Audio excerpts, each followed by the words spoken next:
मित्रों नमस्कार। गंगा कावेरी व्याख्यान माला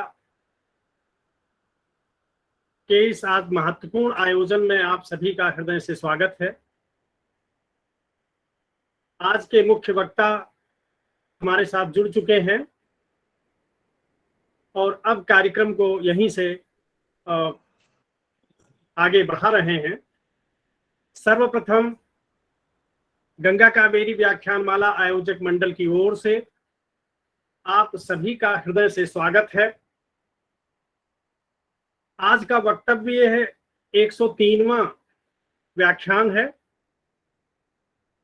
और लाल बहादुर शास्त्री महाविद्यालय गोंडा उत्तर प्रदेश, पोम्पई कॉलेज एकला मंगलुरु कर्नाटक, कर्नाटक राज्य विश्वविद्यालय महाविद्यालय हिंदी अध्यापक संघ के संयुक्त तत्वावधान में यह व्याख्यान श्रृंखला आगे बढ़ रही है।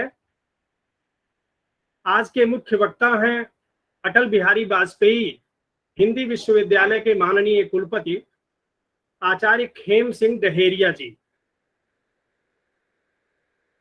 जो आज बहुत ही महत्वपूर्ण विषय पर अपना वक्तव्य प्रस्तुत करेंगे। आज का वक्तव्य विषय है नई शिक्षा नीति एवं भारतीय भाषाएं। तो हम दोनों संस्थाओं के प्राचार्य महोदय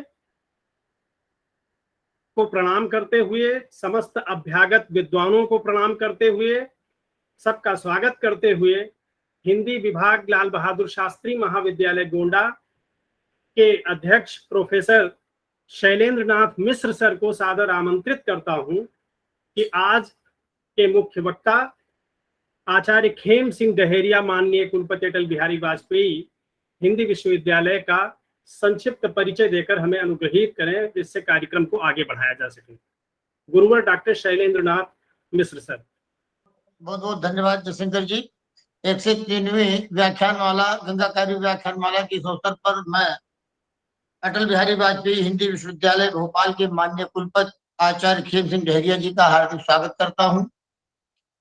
आचार्य डहेरिया जी का अकादमिक और प्रशासनिक जो अनुभव है वो बहुआयामी रहा है।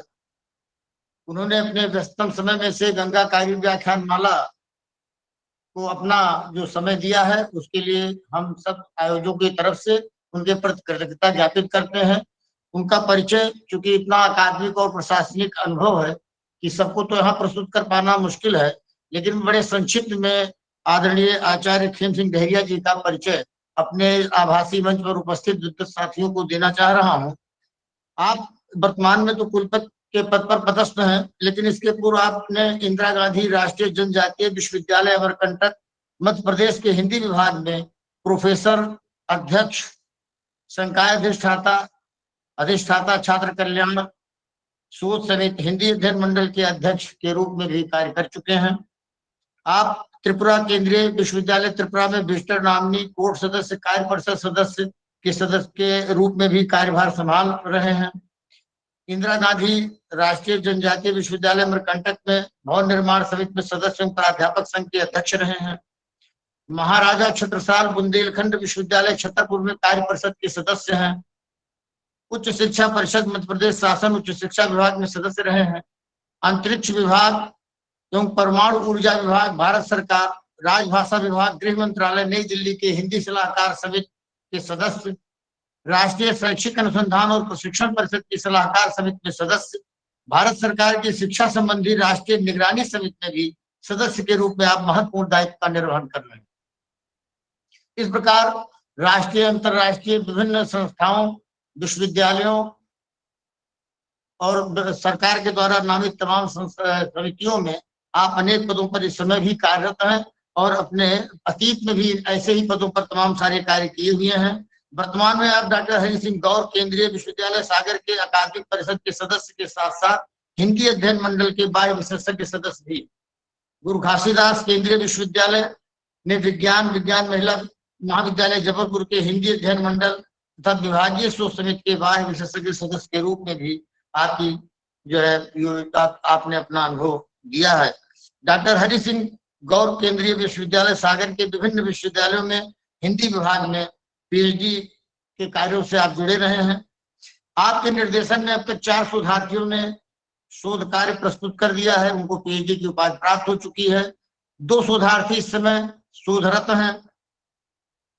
आपके द्वारा अब तक 14 पुस्तकें प्रकाशित हो चुकी हैं, विभिन्न विषयों की 14 पुस्तकों का प्रकाशन हो चुका है। जब 14 हो चुका है तो इस समय प्रकाशित होने के लिए भी कई पुस्तकें प्रकाशनाधीन हैं।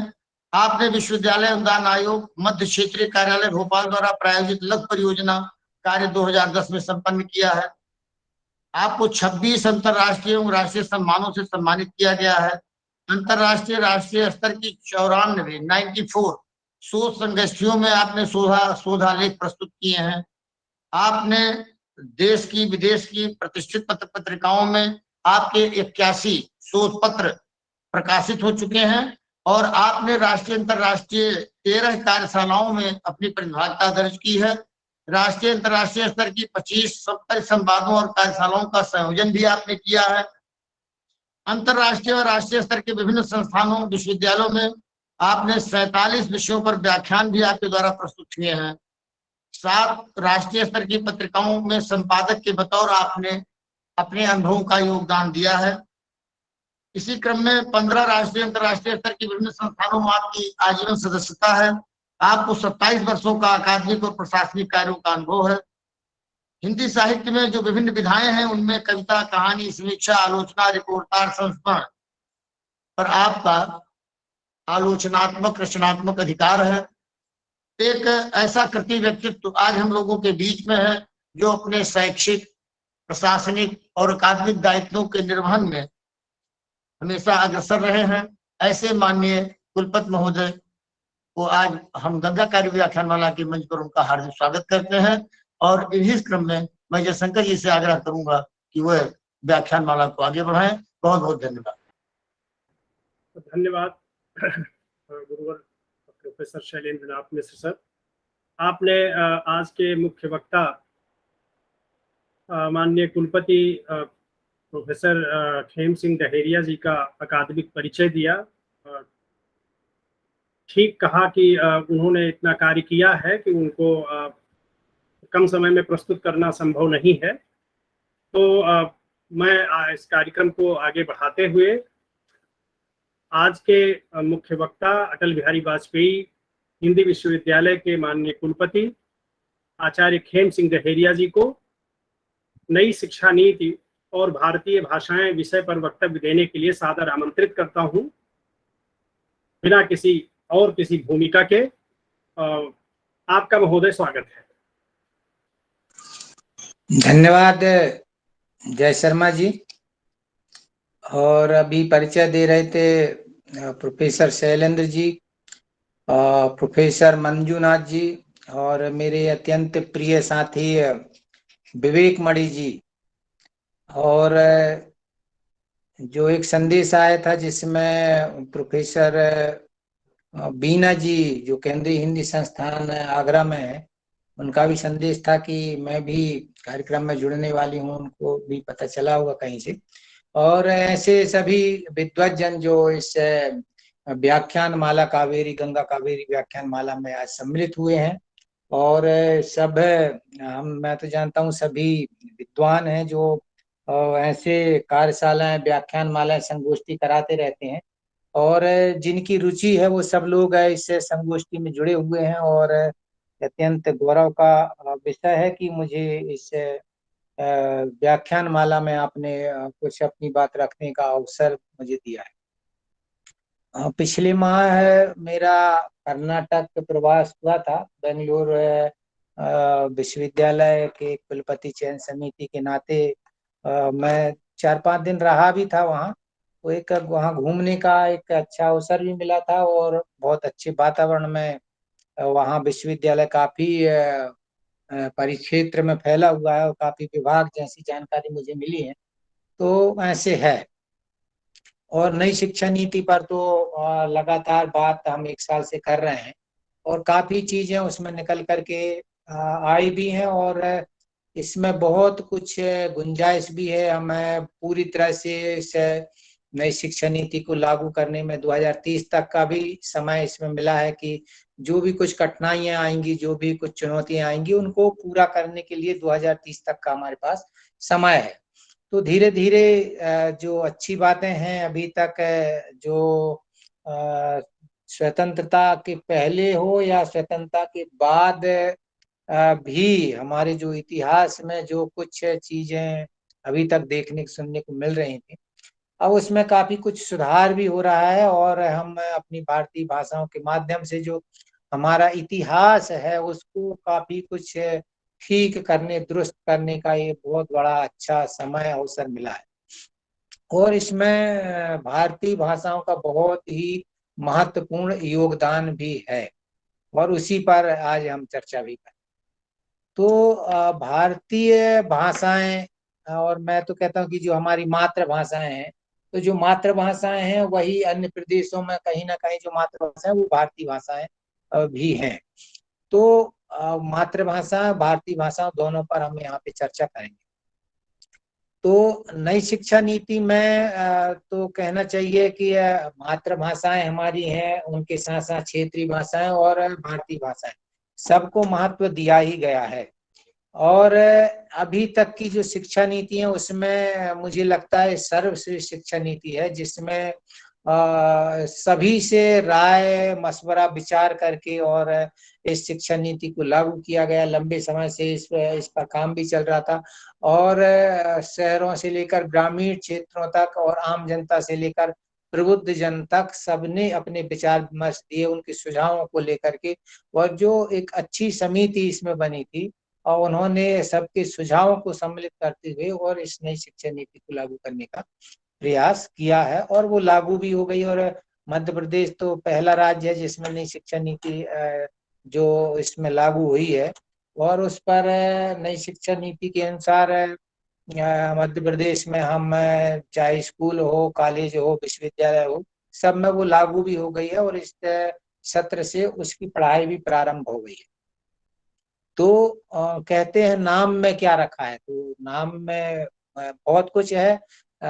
जैसे कि हम देखें कि मानव संसाधन विकास मंत्रालय, हमारे जो शिक्षा मंत्रालय का नाम पहले था, और जब नई शिक्षा नीति ये लागू हुई तो मानव संसाधन विकास मंत्रालय क्या है वो सब जानते हैं उसको, उसका नाम बदल करके और इसको शिक्षा मंत्रालय नाम दिया गया। तो शुरुआत हम देखते हैं कि कहाँ कैसे लोग हम कर रहे हैं और कैसे उसको आचरण में ला रहे हैं, तो वो सब चीजें देखने के लिए हैं। और इस शिक्षा नीति की सबसे बड़ी विशेषता हम देखें तो स्कूली शिक्षा, उच्च शिक्षा के साथ जो कृषि है, कानूनी शिक्षा है, चिकित्सा और तकनीकी, इन सभी जैसी व्यवसायिक शिक्षाओं को इसको दायरे में लाने का भी काम किया गया है। तो हम तो चाहते हैं कि हम किसी भाषा का विरोध भी नहीं करते, सभी भाषाएं हमारे लिए सम्मानजनक है, सम्मान पाने योग्य भी हैं। और परंतु हम देखते हैं कि कहीं ना कहीं देश की कोई एक भाषा होना चाहिए। तो हमारे देश की भी एक भाषा हो, बाकी तो जो क्षेत्रीय भाषाएं हैं, भारतीय भाषाएं, मातृभाषा, उनका तो महत्व है ही, और वो नई शिक्षा नीति में उनका लाभ भी हम ले रहे हैं और उनको लागू भी धीरे धीरे वो हो रही हैं, और उसके संपर्क में सब है। तो आज हम देखते हैं कि संयुक्त राष्ट्र संघ के संपर्क की भाषा हिंदी बनी है, आप सभी लोगों ने देखे भी होंगे। तो देश की राष्ट्रभाषा जब हमारी हिंदी बनेगी तो संयुक्त राष्ट्र संघ की जो 7वीं आधिकारिक भाषाएं हैं वो भी कहीं ना कहीं उसका भी हमें लाभ मिलेगा। अभी 6 आधिकारिक भाषाएं हैं, 7वीं आधिकारिक भाषा मेरे ख्याल से हिंदी जल्दी ही बनेगी और राष्ट्रभाषा भी बनेगी। और जो संपर्क की भाषा है वो तो बन ही गई है, जिसके माध्यम से जो है वहाँ संयुक्त राष्ट्र में उस पर बात होगी। तो चाहे बुंदेली हो, बघेली हो, अवधी हो, या तमिल, तेलुगु, कन्नड़, कोई भी भाषाएं हैं, बोलियां हैं, इन सब से मिलकर ही जो है, इन सभी भारतीय भाषाओं से मिलकर ही हिंदी समृद्ध हुई है, और सभी का इसमें बहुत बड़ा योगदान भी है। तो नई शिक्षा नीति में भारतीय भाषाओं के साथ है हमारी जो मातृभाषाएं हैं, जैसे 5वीं तक की जो बात हुई है मातृभाषा में पढ़ाई होगी, तो उसको अत्यधिक महत्व दिया गया है। और अनुवाद को भी नई शिक्षा नीति में बहुत अधिक महत्व दिया गया, जिसके माध्यम से अनुवाद में हम देखते हैं कि जो नोबेल का सबसे साहित्य का नोबेल का पुरस्कार हमारे देश में जो मिला रविन्द्रनाथ टैगोर जी को, तो उनकी गीतांजलि का जो अनुवाद हुआ था, तो अनुवाद का भी बहुत अधिक महत्व है इसमें नई शिक्षा नीति में, और महत्व इसमें दिया भी गया है। अभी हाल ही में हम गीतांजलि श्री का रेत समाधि जो उपन्यास है उसको देख रहे हैं, तो उसका भी अंग्रेजी अनुवाद हुआ, जिसके माध्यम से बुकर जो सम्मान है, सर्वश्रेष्ठ सम्मान, वो मिला। तो अनुवाद को कम तर करके नहीं हमें देखना चाहिए। हमारी जो भारतीय भाषाएं हैं, हमारी जो हिंदी है और अन्य भाषाएं हैं, उनमें यदि विश्व के अच्छे साहित्य का अनुवाद हो तो वहाँ की संस्कृति, उनके समाज का अध्ययन हमें बहुत कुछ देखने सीखने को मिलेगा। उनका जो साहित्य हम देख पाएंगे, सीख पाएंगे। और इसी के साथ है जो है हमारा जो अच्छा साहित्य है, चाहे महाभारत हो, रामचरितमानस से लगा करके और जितने भी जो साहित्य है वो भी विदेशी भाषाओं में अनुवाद होता है, तो हमारी जो समाज है, हमारी संस्कृति को विदेशों तक प्रचार प्रसार मिलेगा। और वो काम शुरू भी हुआ है, इसमें हम देखते हैं कि जो नई शिक्षा नीति में, तो हिंदी को, मातृभाषा को, क्षेत्रीय भाषाएं, भारतीय भाषाएं और अनुवाद, इनको बहुत अधिक महत्व इसमें नई शिक्षा नीति में हमें देखने को मिलता है। तो अभी हम देखते हैं कि इजराइल एक छोटा सा देश है और वहाँ की जो हिब्रू भाषा है उसको उन्होंने जिंदा किया, और उनकी मातृभाषा को पर उन्होंने इतना अधिक उसको महत्व भी दिया गया, और चिकित्सा, इंजीनियरिंग से लेकर के सभी काम उसमें इतने अच्छे हुए कि विश्व के सबसे ज्यादा नोबेल पुरस्कार, 12 नोबेल पुरस्कार उनको मिले, तो हिब्रू भाषा में काम करके। तो हम चाहे चीन की बात करें, चाहे अमेरिका की बात करें, चाहे जापान की या ऑस्ट्रेलिया की या जर्मनी की, तो किसी भी देश की बात करें तो उनकी जो मातृभाषा है उसमें ही वह चिकित्सा और अन्य जो चीजें हैं उसकी शिक्षा दी जाती है, जिसके माध्यम से उनका जो साहित्य सृजन भी उनकी मातृभाषा में होता है। और कहना चाहिए जितने भी चाहे पुरस्कार हों या जो उनका जो संस्कृति या समाज है उसमें देखने समझने का मौका मिलता है। और इसी प्रकार से हमें भी अपने इस देश की तरफ एक जो भाषा है, एक भाषा जो होना चाहिए उस पर ध्यान देना चाहिए, और वो चीजें धीरे धीरे आएंगी। एक बड़ा काम अभी हाल ही में जो हमारा विश्वविद्यालय है, अटल बिहारी वाजपेयी हिंदी विश्वविद्यालय, नाम हिंदी विश्वविद्यालय ही है, तो उसमें हिंदी के प्रचार प्रसार के लिए ये विश्वविद्यालय बना है, और जिसके माध्यम से अभी हमने हाल ही में जो चिकित्सा का पाठ्यक्रम है वो हिंदी में तैयार करने का शुरू किए थे, और उसमें कुछ पुस्तकों का भी लेखन हो गया है। पर चिकित्सा शिक्षा विभाग मध्य प्रदेश सरकार का, उनके जो मंत्री हैं माननीय विश्वास सारंग जी और हमारे उच्च शिक्षा मंत्री मोहन यादव जी, इन सब के साथ बैठ करके बात भी हुई, तो उन्होंने कहा कि एक समिति हम बनाते हैं और हम करते हैं कि आप अकेले इसमें परेशान हो गए, धन और ये सब का व्यय होता है, तो ये सब हम करेंगे और अपन साथ में मिलकर के काम करेंगे। तो उनके साथ मिलकर के अभी 60 डॉक्टरों की टीम उसमें लगी हुई है, और MBBS का फर्स्ट ईयर का जो पाठ्यक्रम है वो हिंदी में तैयार हो गया, और इस साल के अंत तक MBBS का पूरा जो पाठ्यक्रम है वो हिंदी में तैयार होने जा रहा है। और इसी महीने से जो हमीदिया महाविद्यालय है चिकित्सा की शिक्षा, माननीय मुख्यमंत्री जी ने कहा है कि वो यहाँ पर हमीदिया महाविद्यालय से शुरू करेंगे, इंग्लिश के साथ साथ हिंदी भी चले। तो जब यह बात माननीय प्रधानमंत्री जी तक पहुंची तो उन्होंने भी फिर कहा कि जो हमारी भारतीय भाषाएं हैं, तो 8 भारतीय भाषाओं में चिकित्सा का जो पाठ्यक्रम है वो तैयार करने की बात उन्होंने कही, और 8 भारतीय भाषाओं में चिकित्सा की शिक्षा दी जाएगी। तो ऐसे कहीं से शुरुआत हम उसको किसी भी चीज का कर सकते हैं, और जिसके माध्यम से एक बड़ा आमूलचूल परिवर्तन मध्य प्रदेश से होने जा रहा है, और जिसका लाभ पूरे देश को भी मिलेगा।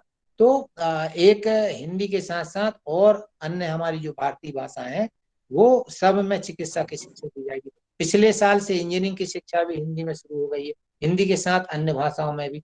तो ऐसे कारवा बढ़ते बढ़ते, और कहना चाहिए हमारे देश से लगा करके फिर विश्व स्तर पर इसकी जो छवि है वो पहुंचेगी, और इसी का परिणाम है। और इसमें बहुत कुछ काम हमें करने के लिए हमारे पूर्व के जो नेता हैं, माननीय अटल बिहारी वाजपेयी जो संयुक्त राष्ट्र संघ में पहला भाषण हिंदी में दिए, और वर्तमान में जो माननीय प्रधानमंत्री जी नरेंद्र मोदी जी, वह भी संयुक्त राष्ट्र संघ में जाए या विदेश में जाए, किसी भी देश में, तो हिंदी में भाषण देते, उसका बहुत बड़ा प्रभाव पड़ता है। और अपने जो प्रशासनिक अधिकारी हैं या नेता हैं, उनसे भी कहते हैं कि आप भी जाएं तो हिंदी में अपना भाषण दें। और यही कारण रहा है कि पूर्ववर्ती समय में संयुक्त राष्ट्र संघ में हजारों की संख्या में पत्र लिखे गए, परंतु हिंदी संपर्क की भाषा नहीं बन पाई। और जब अभी कोई पत्र नहीं दिए गए, परंतु जब प्रचलन में हिंदी आ गई, प्रचलन में हमारे सर्वोच्च जो कहना चाहिए नेता अधिकारी हैं, जब वहां जाकर के विदेशों में संयुक्त राष्ट्र संघ में हिंदी में बात करते हैं, तो अपने आप बिना कुछ लिखा पढ़े किए और संपर्क की भाषा हिंदी बन गई है। तो ये बड़े मान सम्मान की बात है। अभी जो फोकस ग्रुप बना है, भाषा शिक्षण का ग्रुप, नई शिक्षा नीति 2020 से 23 मई तक हम लोगों ने दिल्ली में काफी कुछ मंथन किया, और इसमें होम लैंग्वेज, मातृभाषा, क्षेत्रीय भाषा, भारतीय भाषाओं का क्रियान्वयन किस प्रकार से हो, सांकेतिक जो भाषा है पर भी बात हुई, और 2030 तक का जो समय लिया है, तो इसे पूरा तरह से लागू करने की। तो फोकस ग्रुप में मैं जुड़ा हुआ हूँ, उसमें भी काम करने का अवसर मिल रहा है। तो बहुत कुछ चीजें इसमें सुधार होने जा रहा है, बहुत जल्दी अच्छे परिणाम हमारे सामने आएंगे। और जो नई शिक्षा नीति है, उसमें 2025 तक कम से कम 50% को व्यावसायिक शिक्षा प्रदान करने का भी लक्ष्य इसमें नई शिक्षा नीति में रखा गया है। और 6वीं कक्षा से ही बच्चों को प्रोफेशनल और स्किल की जो शिक्षा है वो दी जाएगी, स्थानीय स्तर पर और इंटर्नशिप कराई जाएगी, जिससे भावी जीवन में आत्मनिर्भर बनाया जा सके। और इसी के तारतम्य में हम देखते हैं कि हमारे जो विश्वविद्यालय में है 38 प्रकार के जो पत्रोपाधि पाठ्यक्रम है, वो आत्मनिर्भर भारत को लेकर के, और बहुत अच्छे पाठ्यक्रम, चिकित्सा से लेकर के जो पत्रोपाधि है, ऐसे 10 पाठ्यक्रम चल रहे हैं। तो इसमें जो छात्र जो भी इसमें एडमिशन लेते हैं, तो कम से कम जो प्राथमिक उपचार है, गांव में जो सुविधाएं नहीं मिल पाती, तो जैसे किसी को चोट लगी, खून बह रहा है, तो ऐसे प्राथमिक उपचार हैं वो अब उनकी मातृभाषा में मिलेंगे। तो प्राथमिक उपचार करने तक शहर जाकर के और अस्पताल पहुंचने तक की जो प्रक्रिया है वो ये लोग कर पाएंगे। तो ऐसा जो प्रारंभ हमने सब किया है, और जिसके माध्यम से काफी लोग इसमें लाभान्वित हो रहे हैं। और किताबी ज्ञान की जगह व्यवहारिक ज्ञान है जो महत्वपूर्ण है, वो इस शिक्षा नीति में हमें देखने को मिलता है। तो त्रिभाषा फार्मूला विद्यार्थियों को स्कूल के सभी स्तरों पर और उच्च शिक्षा को संस्कृति को एक विकल्प के रूप में चुनने का भी इसमें अवसर दिया गया है। और 2030 तक हर बच्चे के लिए बुनियादी और व्यावसायिक शिक्षा, ये सुनिश्चित करने का काम भी इस नई शिक्षा नीति में किया गया है। और हम देखते हैं कि ये जो मूक के पाठ्यक्रम है, ऑनलाइन के पाठ्यक्रमों को हिंदी में कराने की बात भी एक हमारी जो शिक्षा विभाग में जो बैठकें लगातार हो रही हैं, उसमें भी एक अच्छी पहल वो हो रही है। तो विदेशी छात्रों के लिए अंतर्राष्ट्रीय छात्र कार्यालय बनाने का भी इसमें प्रावधान है। तो इसमें विदेशी छात्र भी हमारे यहाँ अध्ययन कर सकेंगे, और बड़ी मात्रा में जब वहाँ आएंगे तो जो हमारा जो पूर्व का सपना है, जो हमारा भारत जो विश्व गुरु था, उसी की ओर हम इस लक्ष्य को लेकर के आगे बढ़ रहे हैं। और बहुत जल्दी ही जो अखंड भारत की जो परिकल्पना है, और हम कहते हैं कि विश्व गुरु जो है हमारा, सोने की चिड़िया जो है, जो देश थे, उसकी तरफ फिर से हम जा रहे हैं। और जो शिक्षा का बजट अभी तक 3% था, वह भी बढ़कर के 6% हुआ है। तो इससे भी बहुत कुछ लाभ मिलने वाला है कि शिक्षा के क्षेत्र में इतना बड़ा बजट जो है मिलेगा, जिससे छात्रों को उसका लाभ होगा। तो चाहे हमारे इस संस्कृति को पहचान दिलाने के लिए शिवाजी महाराज हों, अम्बेडकर जी हों, महाराणा प्रताप हों, टंट्या भील हों, बिरसा मुंडा, वीर सावरकर, विवेकानंद से लेकर के सुभाष चंद्र बोस जी, चंद्रशेखर आजाद जी, ये सब पाठ्यक्रम का हिस्सा बनेंगे। और इनके हिस्सा बनने से जो हमारे जो इतिहास है, इसको हमारे जो बच्चे हैं वो जानेंगे, समझेंगे, और हमारे राष्ट्र के प्रति उनका जो सम्मान है वो निश्चित रूप से इसमें बढ़ेगा।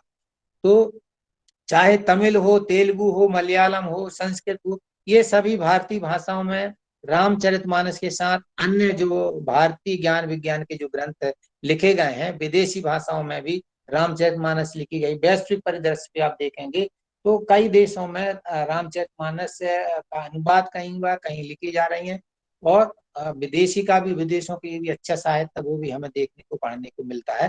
तो ये अच्छी नई शिक्षा नीति की काफी विशेषता है।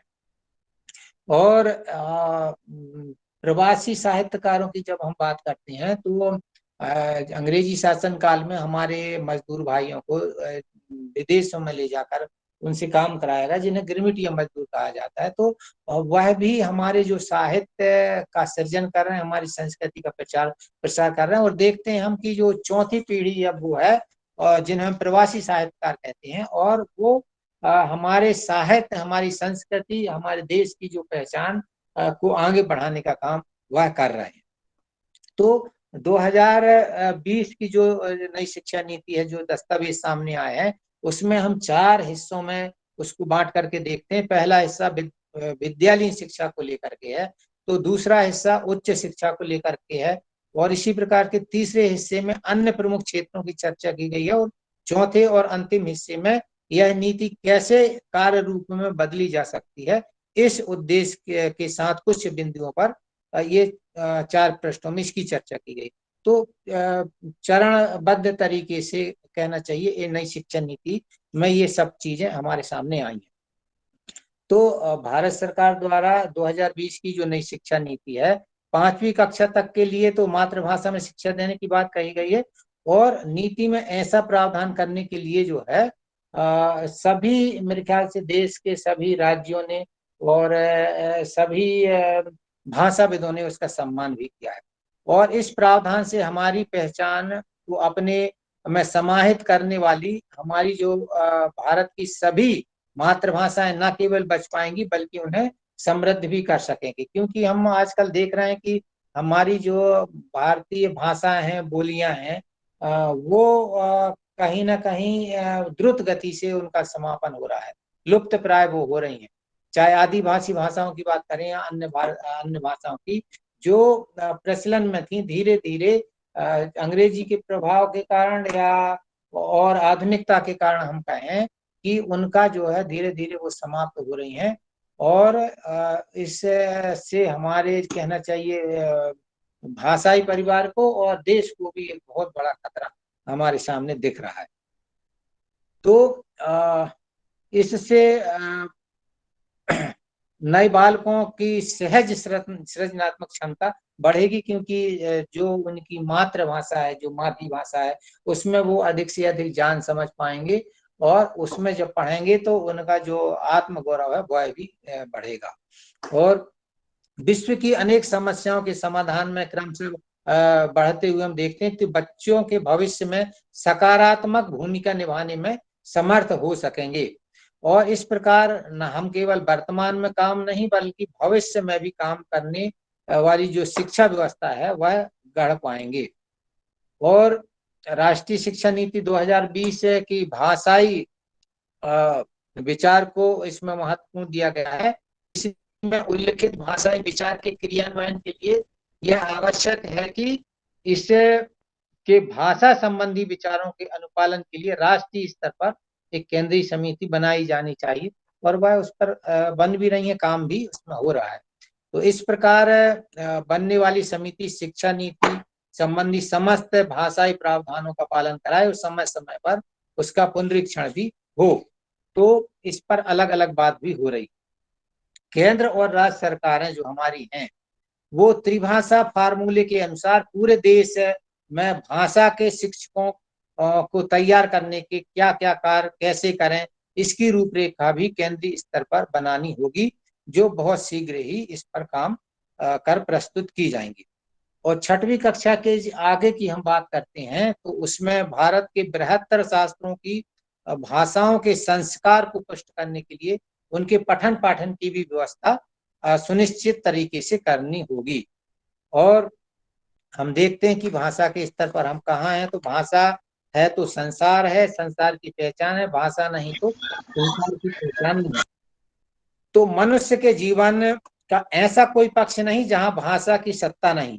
इसलिए मनुष्य के जीवन से, मानव जीवन से भाषा भीतर तक संपर्क होगी, क्योंकि हम किस प्रकार के विचार से ग्रसित हैं, हम किस प्रकार का आचरण कर रहे हैं, तो यह सब जो है हमारे भाषा से ही प्रकट होता है। कहते हैं ना, बात नाती पाइये बात नाती पाओ। तो कैसा हमारा विचार है, कैसा हमारा व्यवहार है, कैसी हमारी भाषा है, उस से ही उसकी, मनुष्य की पहचान होती है। तो भाषाओं की समृद्धि से ही राष्ट्र की समृद्धि का सपना देखा जा सकता है और या साकार किया जा सकता है। और इतिहास बताता है कि हम समृद्ध थे क्योंकि हमारी भाषाएं भी समृद्ध थीं।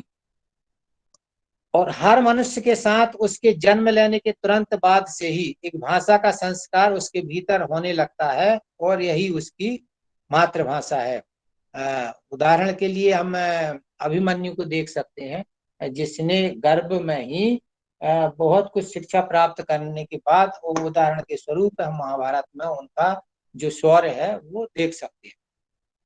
और अभी एक बहुत अच्छा एक सेमिनार हुआ था गर्भ संस्कार पर, एक मुझे बोलने का भी अवसर मिला था। हमारे यहाँ एक केंद्र भी है गर्भ संस्कार का, कि गर्भ में किस प्रकार से उस नवजात शिशु को जो गर्भ में पल रहा है उसको कैसे अच्छी से अच्छी शिक्षा मिले और कैसा वातावरण तैयार ऐसे कर सके माओं के सामने, जिसके माध्यम से जब बच्चा हो तो संस्कारित बच्चा हो, और हम किस प्रकार से उसका भविष्य निर्माण कर सकते हैं, उसको क्या बनाना चाहते हैं, तो उसकी तैयारी जो है गर्भ में ही कैसे की जा सकती है, उस पर बहुत अच्छी चर्चा एक बंसल हॉस्पिटल भोपाल में हुई थी, जिसमें मुझे भी बोलने का अवसर दिया गया था।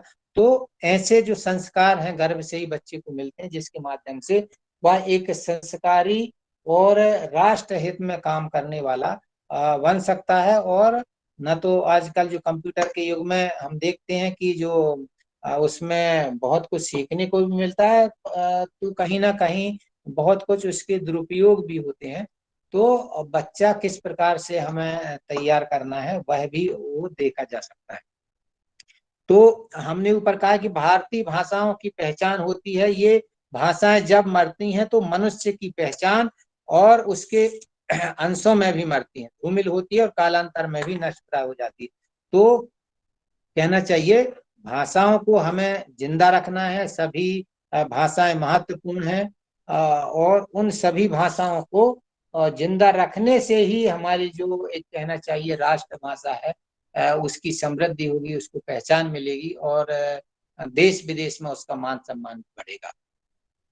तो मातृभाषा से कहते हैं कि जो माता की भाषा है मातृभाषा है, तो मातृभाषा की शिक्षा तो अत्यंत आवश्यक है और अधिकतर शिक्षा और ज्ञान मातृभाषा के द्वारा ही सुलभ हो सकता है, जिससे बच्चा जो है बहुत आसानी से उस भाषा में सीख भी सकता है, उसको व्यवहार भी ला सकता है व्यवहार।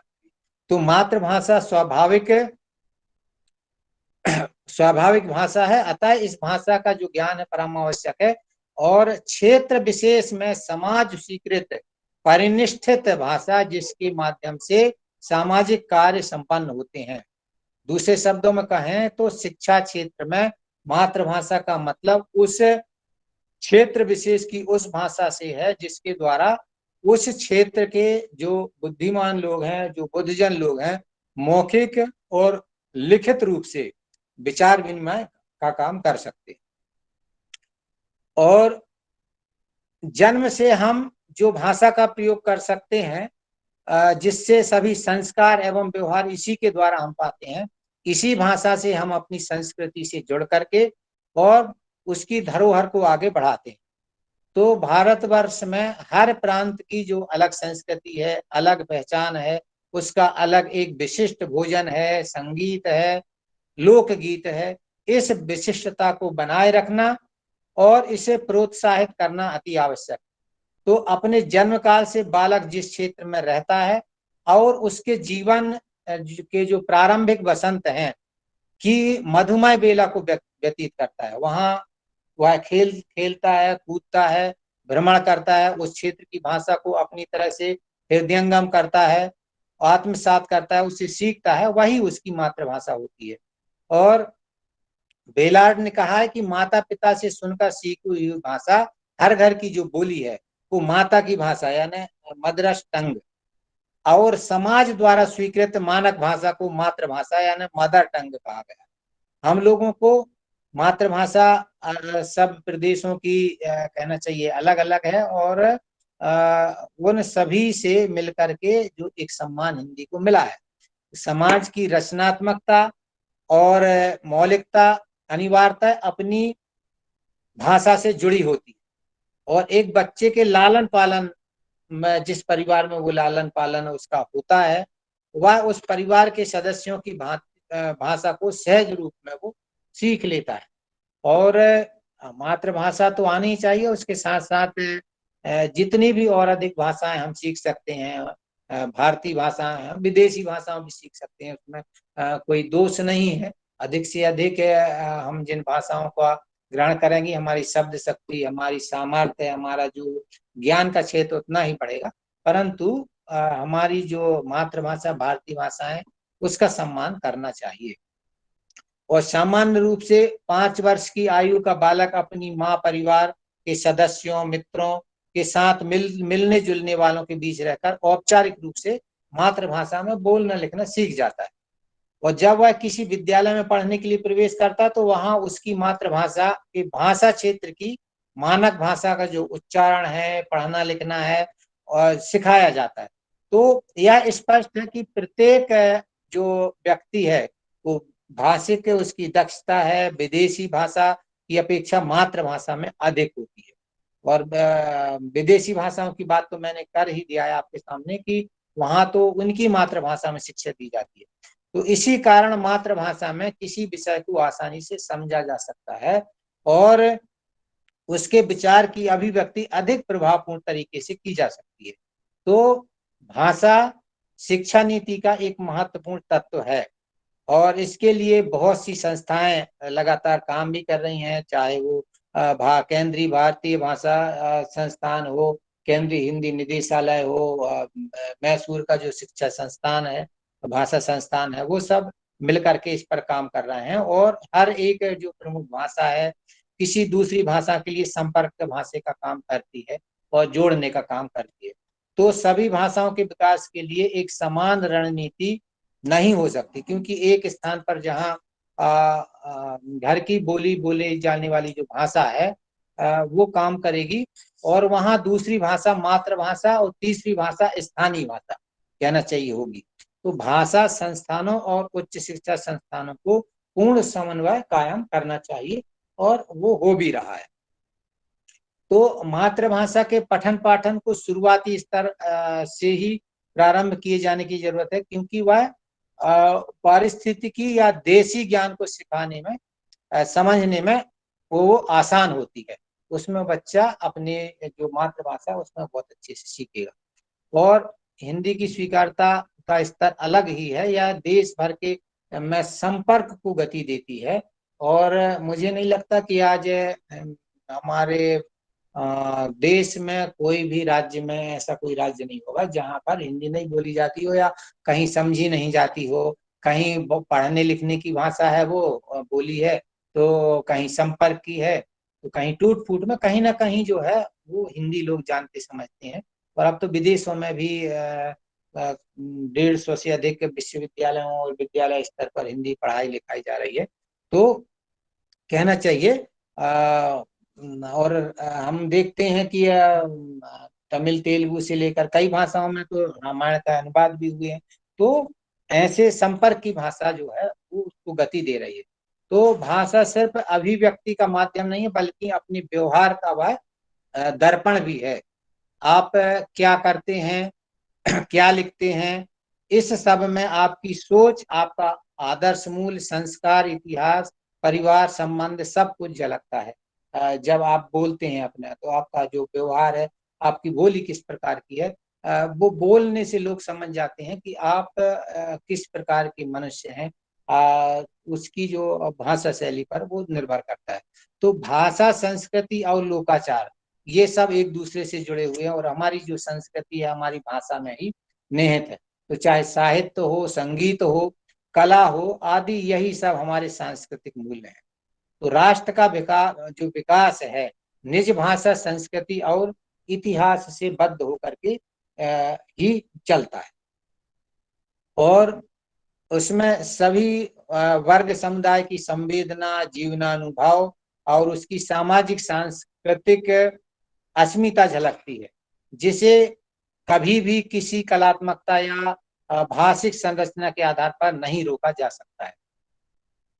हमें सभी प्रमुख भारतीय भाषाओं की प्रौद्योगिकी विकास के संबंध में विचार करना चाहिए, और इसका कारण यह है कि आने वाले युग में वही भाषाएं टिक पाएंगी जिनका व्यवहार अपेक्षाकृत व्यापक क्षेत्र में होगा, और जो भाषिक प्रौद्योगिकी की दृष्टि से इतनी विकसित हो जाएंगी जिससे इंटरनेट पर काम करने वाले प्रयोक्ताओं के लिए भी उन भाषाओं में उनके प्रयोजन की सामग्री सुलभ होगी। क्योंकि आधुनिकीकरण के युग में जो है, कंप्यूटर के युग में कंपटीशन तो है, तो उन सब में मिल करके और हमें हमारी भाषाओं को जिंदा रखना पड़ेगा, उस पर काम करना पड़ेगा।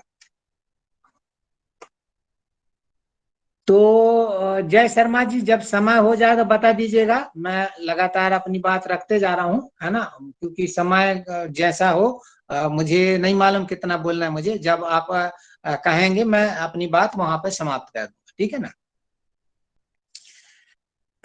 तो मातृभाषा जो है जन भाषा है, पूरा समाज उसमें अपना हर्ष, शोक, आशा, आकांक्षाएं, क्षमताएं, सीमाएं, रुचि, अभिरुचि सब कुछ व्यक्त करता है। और मातृभाषा का प्रयोग हमें अपनी संस्कृति के स्वरूप को समझने और उसके अनुरूप अपने जीवन को ढालने का अवसर प्रदान करता है, चाहे वह साहित्य हो, कला हो, दर्पण हो, संगीत हो, जीवन शैली हो, जीवनचर्या हो, मूल्य हो, मान्यताएं हो, सभी का जो समुच्चय है संस्कृति है। तो मातृभाषा या भारतीय भाषाएं हमें जमीन से जोड़ने का काम करती हैं और हमें अपनी भूमि से प्रेम करना सिखाती है। भाषा और संस्कृति दोनों का संबंध जो है हमारी सोच से है, हम क्या सोचते हैं, हमारी विचारणा से है, हमारी चिंतन पद्धति से है, हमारी जीवन दृष्टि से है, हमारी जीवन शैली से है। तो सभी यूरोपियन राष्ट्र राज्य हैं, अनेक देशों की भाषा उनकी राष्ट्रीयता का आधार बनती है। और हम देखते हैं कि चाहे नॉर्वे हो, स्वीडन हो, डेनमार्क हो, हॉलैंड हो, पुर्तगाल हो, चाहे हंगरी हो या बल्गेरिया, रोमानिया, कोई भी हो, सभी देशों की अपनी मातृभाषाएं हैं। और शिक्षा के सभी स्तरों पर शिक्षा उनकी स्वयं की मातृभाषा में दी जाती है। स्विट्जरलैंड में इटालियन, फ्रेंच और जर्मन भाषाएं मातृभाषा के रूप में है। इन देशों के लोगों को उनकी मातृभाषा में शिक्षा दी जाती है और इसके लिए अलग से उनके विद्यालय भी बने हुए हैं। रूस और चीन में तो शिक्षा के सभी स्तरों पर उनकी जो शिक्षा उनकी मातृभाषा में दी जाती है। तो भाषा समूचे समाज की संपत्ति होती है, कोई एक व्यक्ति विशेष की नहीं है। भाषा बहते हुए नीर की तरह है, पानी की तरह है, और जिस तरह पानी का स्वभाव बहना बहाना है, वह किसी की पहचान कर उसे छोड़ दे वह संभव नहीं है। और भाषा पर भी किसी एक व्यक्ति या समुदाय का नियंत्रण नहीं है। भाषा बोलने वालों लोगों के समाज से बनती है और विकसित होती है। तो मानव जीवन में संस्कार और जो सदाचरण है की प्रेरक होने के कारण जो हमारी भाषाएं हैं सांस्कृतिक जो उत्थान है का उपयोगी माध्यम बनती हैं। और इसका जो विशाल शब्दकोश है, वाक्य संरचना है, विस्तृत वर्णमाला है, सर्वग्राहिता है, आदि विशेषताओं के कारण यह भाषा जन जन की भाषा भी बनी हुई है। तो हिंदी की तरफ इसका संकेत है और हमारी जो मातृभाषाएं हैं वह भी हमारी संस्कृति को समृद्ध कर रही हैं। तो मनुष्य के मस्तिष्क की एक विशिष्टता यह भी होती है कि वह चाहे तो दुनिया की कोई भी भाषा सीख सकता है। अधिक से अधिक कई लोग 10-15 भाषा भी सीखते हैं और उस पर काम करते, परंतु अधिकृत भाषाविदों की मानता है कि बच्चे के कानों में सबसे पहले जिस देववाणी का अमृत घुलता है उसी में उसका भावी ज्ञान आलोकित होना चाहिए। माँ के दूध के साथ जो भाषा सीखी जाती है वही ज्ञान का सर्वश्रेष्ठ माध्यम है। और इतिहास साक्षी है कि कोई भी राष्ट्र मातृभाषाओं को अपनाए बिना किसी भी क्षेत्र में सम्यक विकास नहीं कर सकता। जीवन के साथ घुली मिली मातृभाषा ही विचार और भावनाओं का सर्वोपरि वाहक है। तो मातृभाषा के अभाव में विभिन्न प्रतिभाओं का व्यापक उन्मेष संभव नहीं है। तो इसी के कारण हम देखते हैं कि जो नई शिक्षा नीति में इन सब व्यापक क्षेत्र को देखते हुए मातृभाषा और भारतीय भाषाओं को इसलिए नई शिक्षा नीति में महत्व दिया गया है कि मातृभाषा का कितना महत्व है। तो भाषा मनुष्य की श्रेष्ठतम संपदा है। सारी मानवीय सभ्यताएं भाषा के विकास से ही विकसित होती हैं और समाज के सभी क्षेत्रों में प्रबंधन, प्रशासन हो या वैज्ञानिक सूचना हो, शिक्षा और शोध का माध्यम हो या ज्ञान निर्माण का, भाषा विकास का सबसे शक्तिशाली उपकरण है।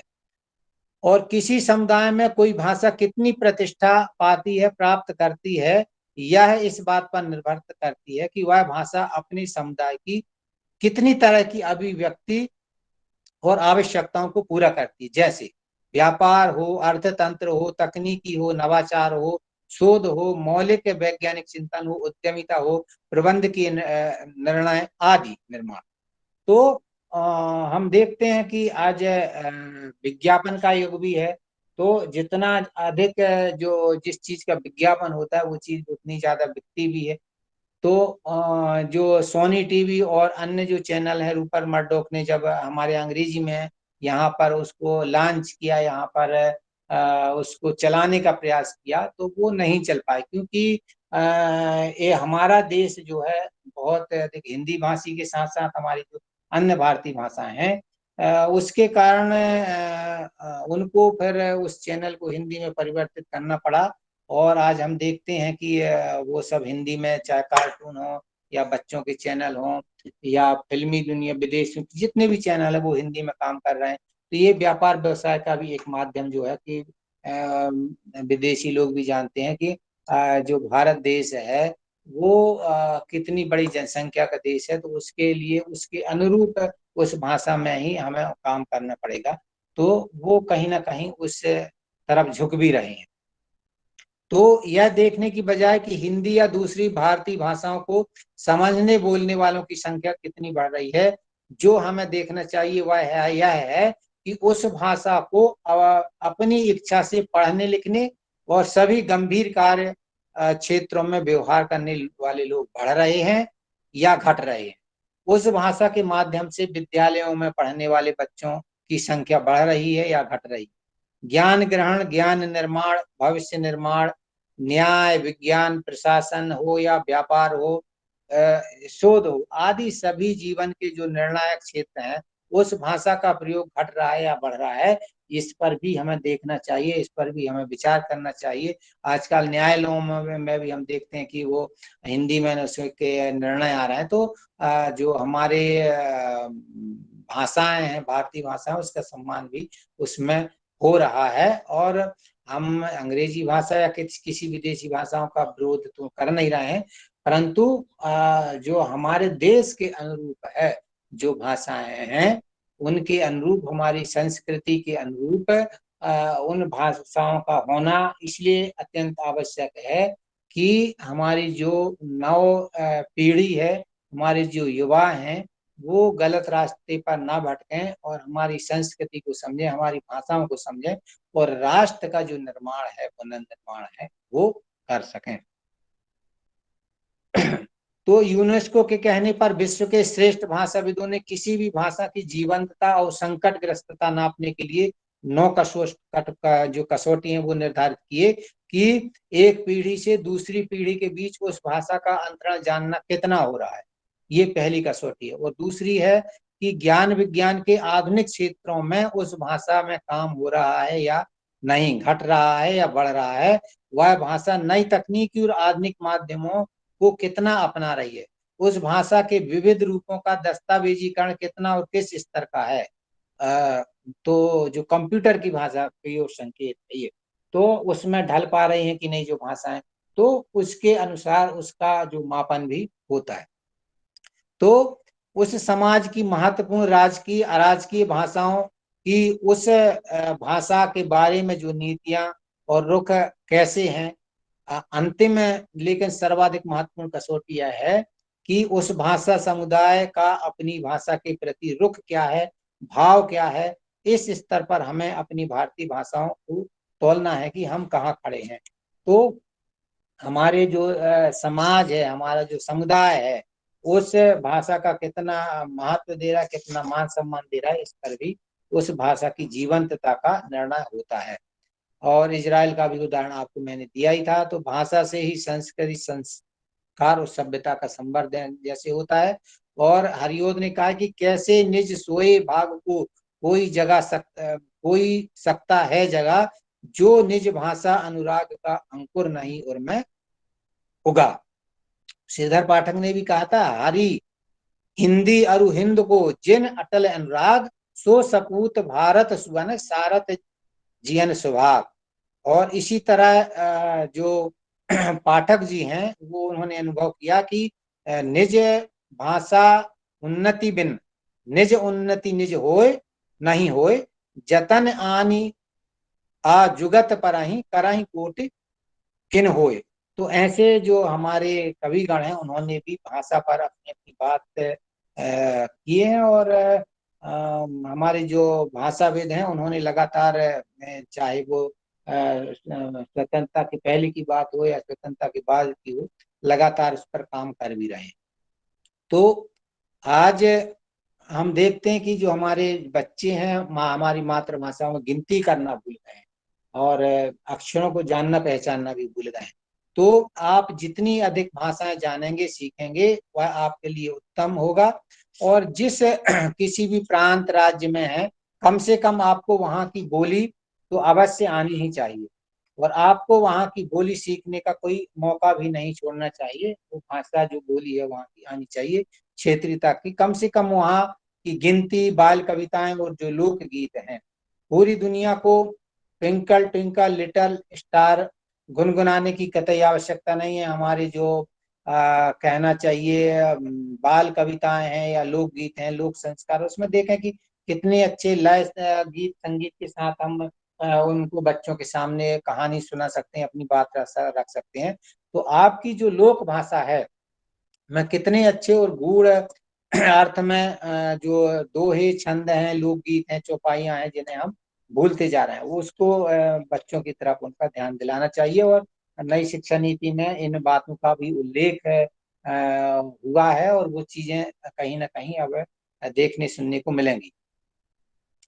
तो भारत के हर प्रांत में बेहद सुंदर दोहावली उपलब्ध है और यही बात विश्व भर के लिए भी सत्य है। उदाहरण के लिए एक जर्मनी बच्चा अपनी मातृभाषा में गणित सीखता है, ना कि अंग्रेजी में, क्योंकि जर्मन उसकी मातृभाषा है। तो इस प्रकार से हम देखें कि इटली में रहने वाला बालक भी गिनती इटालियन भाषा में और स्पेन का बालक स्पेनिश भाषा में सीखता है। तो आपको वहां शोध करना है, नौकरी करना है, तो पहले वहां की भाषा आपको सीखना पड़ेगा, तब आप वहां काम कर पाएंगे। वो उसकी अनिवार्य शर्त है उस देश की कि आपको कहीं को शोध करना है, कोई काम करना है, वहां की आप भाषा सीखिए और फिर उनकी भाषा में आप काम करिए। वह जो है हमें भी इस प्रकार से कुछ करना चाहिए।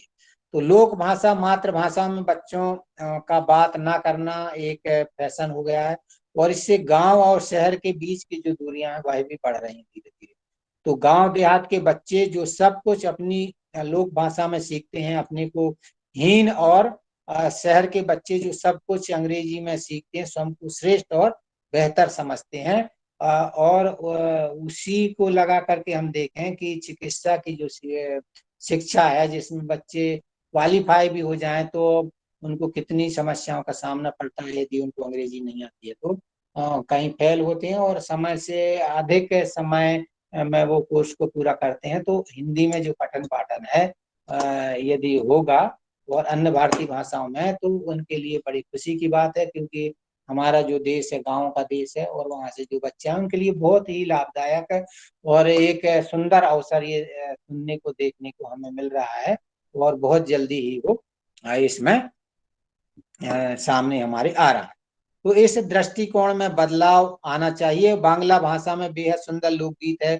वहां के लोक गायक बाउल बाउल कहते एक तारा के समान दिखने वाला नामक वाद्य यंत्र पर गाते बजाते उनके गायन को सुनकर अद्भुत अनुभव होता है। गुरुदेव रविन्द्रनाथ टैगोर ने भी उनसे प्रेरणा ली थी।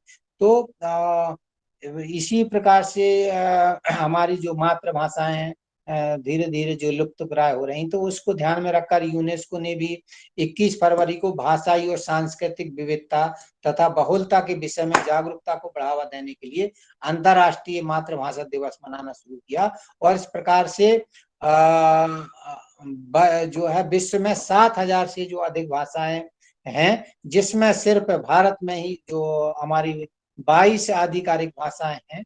1961 की जनगणना के अनुसार 1652 हमारी जो भाषाएं हैं और 234 पहचान योग्य मातृभाषाएं।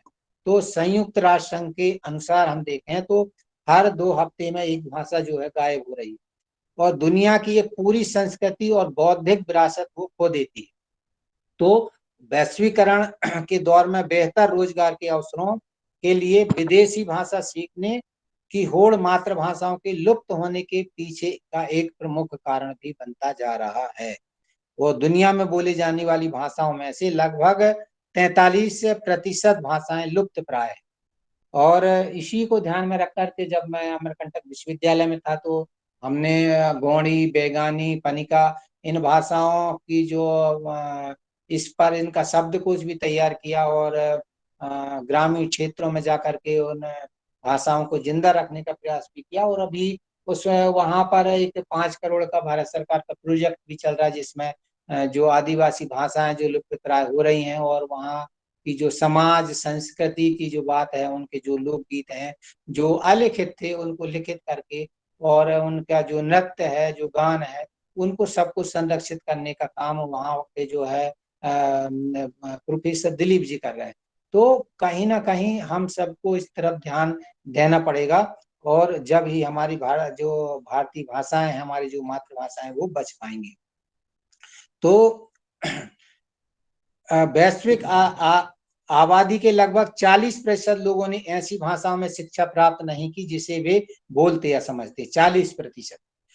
और सिर्फ 100 से कम भाषाओं का उपयोग डिजिटल जगत में किया जाता है। तो संयुक्त राष्ट्र संघ ने वर्ष 2022 और वर्ष 2032 के बीच की अवधि को स्वदेशी भाषाओं के अंतर्राष्ट्रीय दशक के रूप में नामित किया है।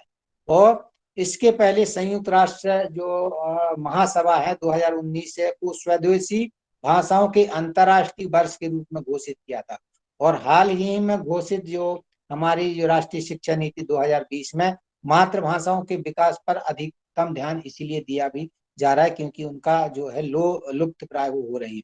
और इस नीति में सुझाव दिया गया है कि जहां तक संभव हो शिक्षा का माध्यम कम से कम 5वीं तक, अधिमानतः 8वीं कक्षा तक या उससे आगे जितनी भी जरूरत हो मातृभाषा, क्षेत्रीय भाषा और में होनी चाहिए।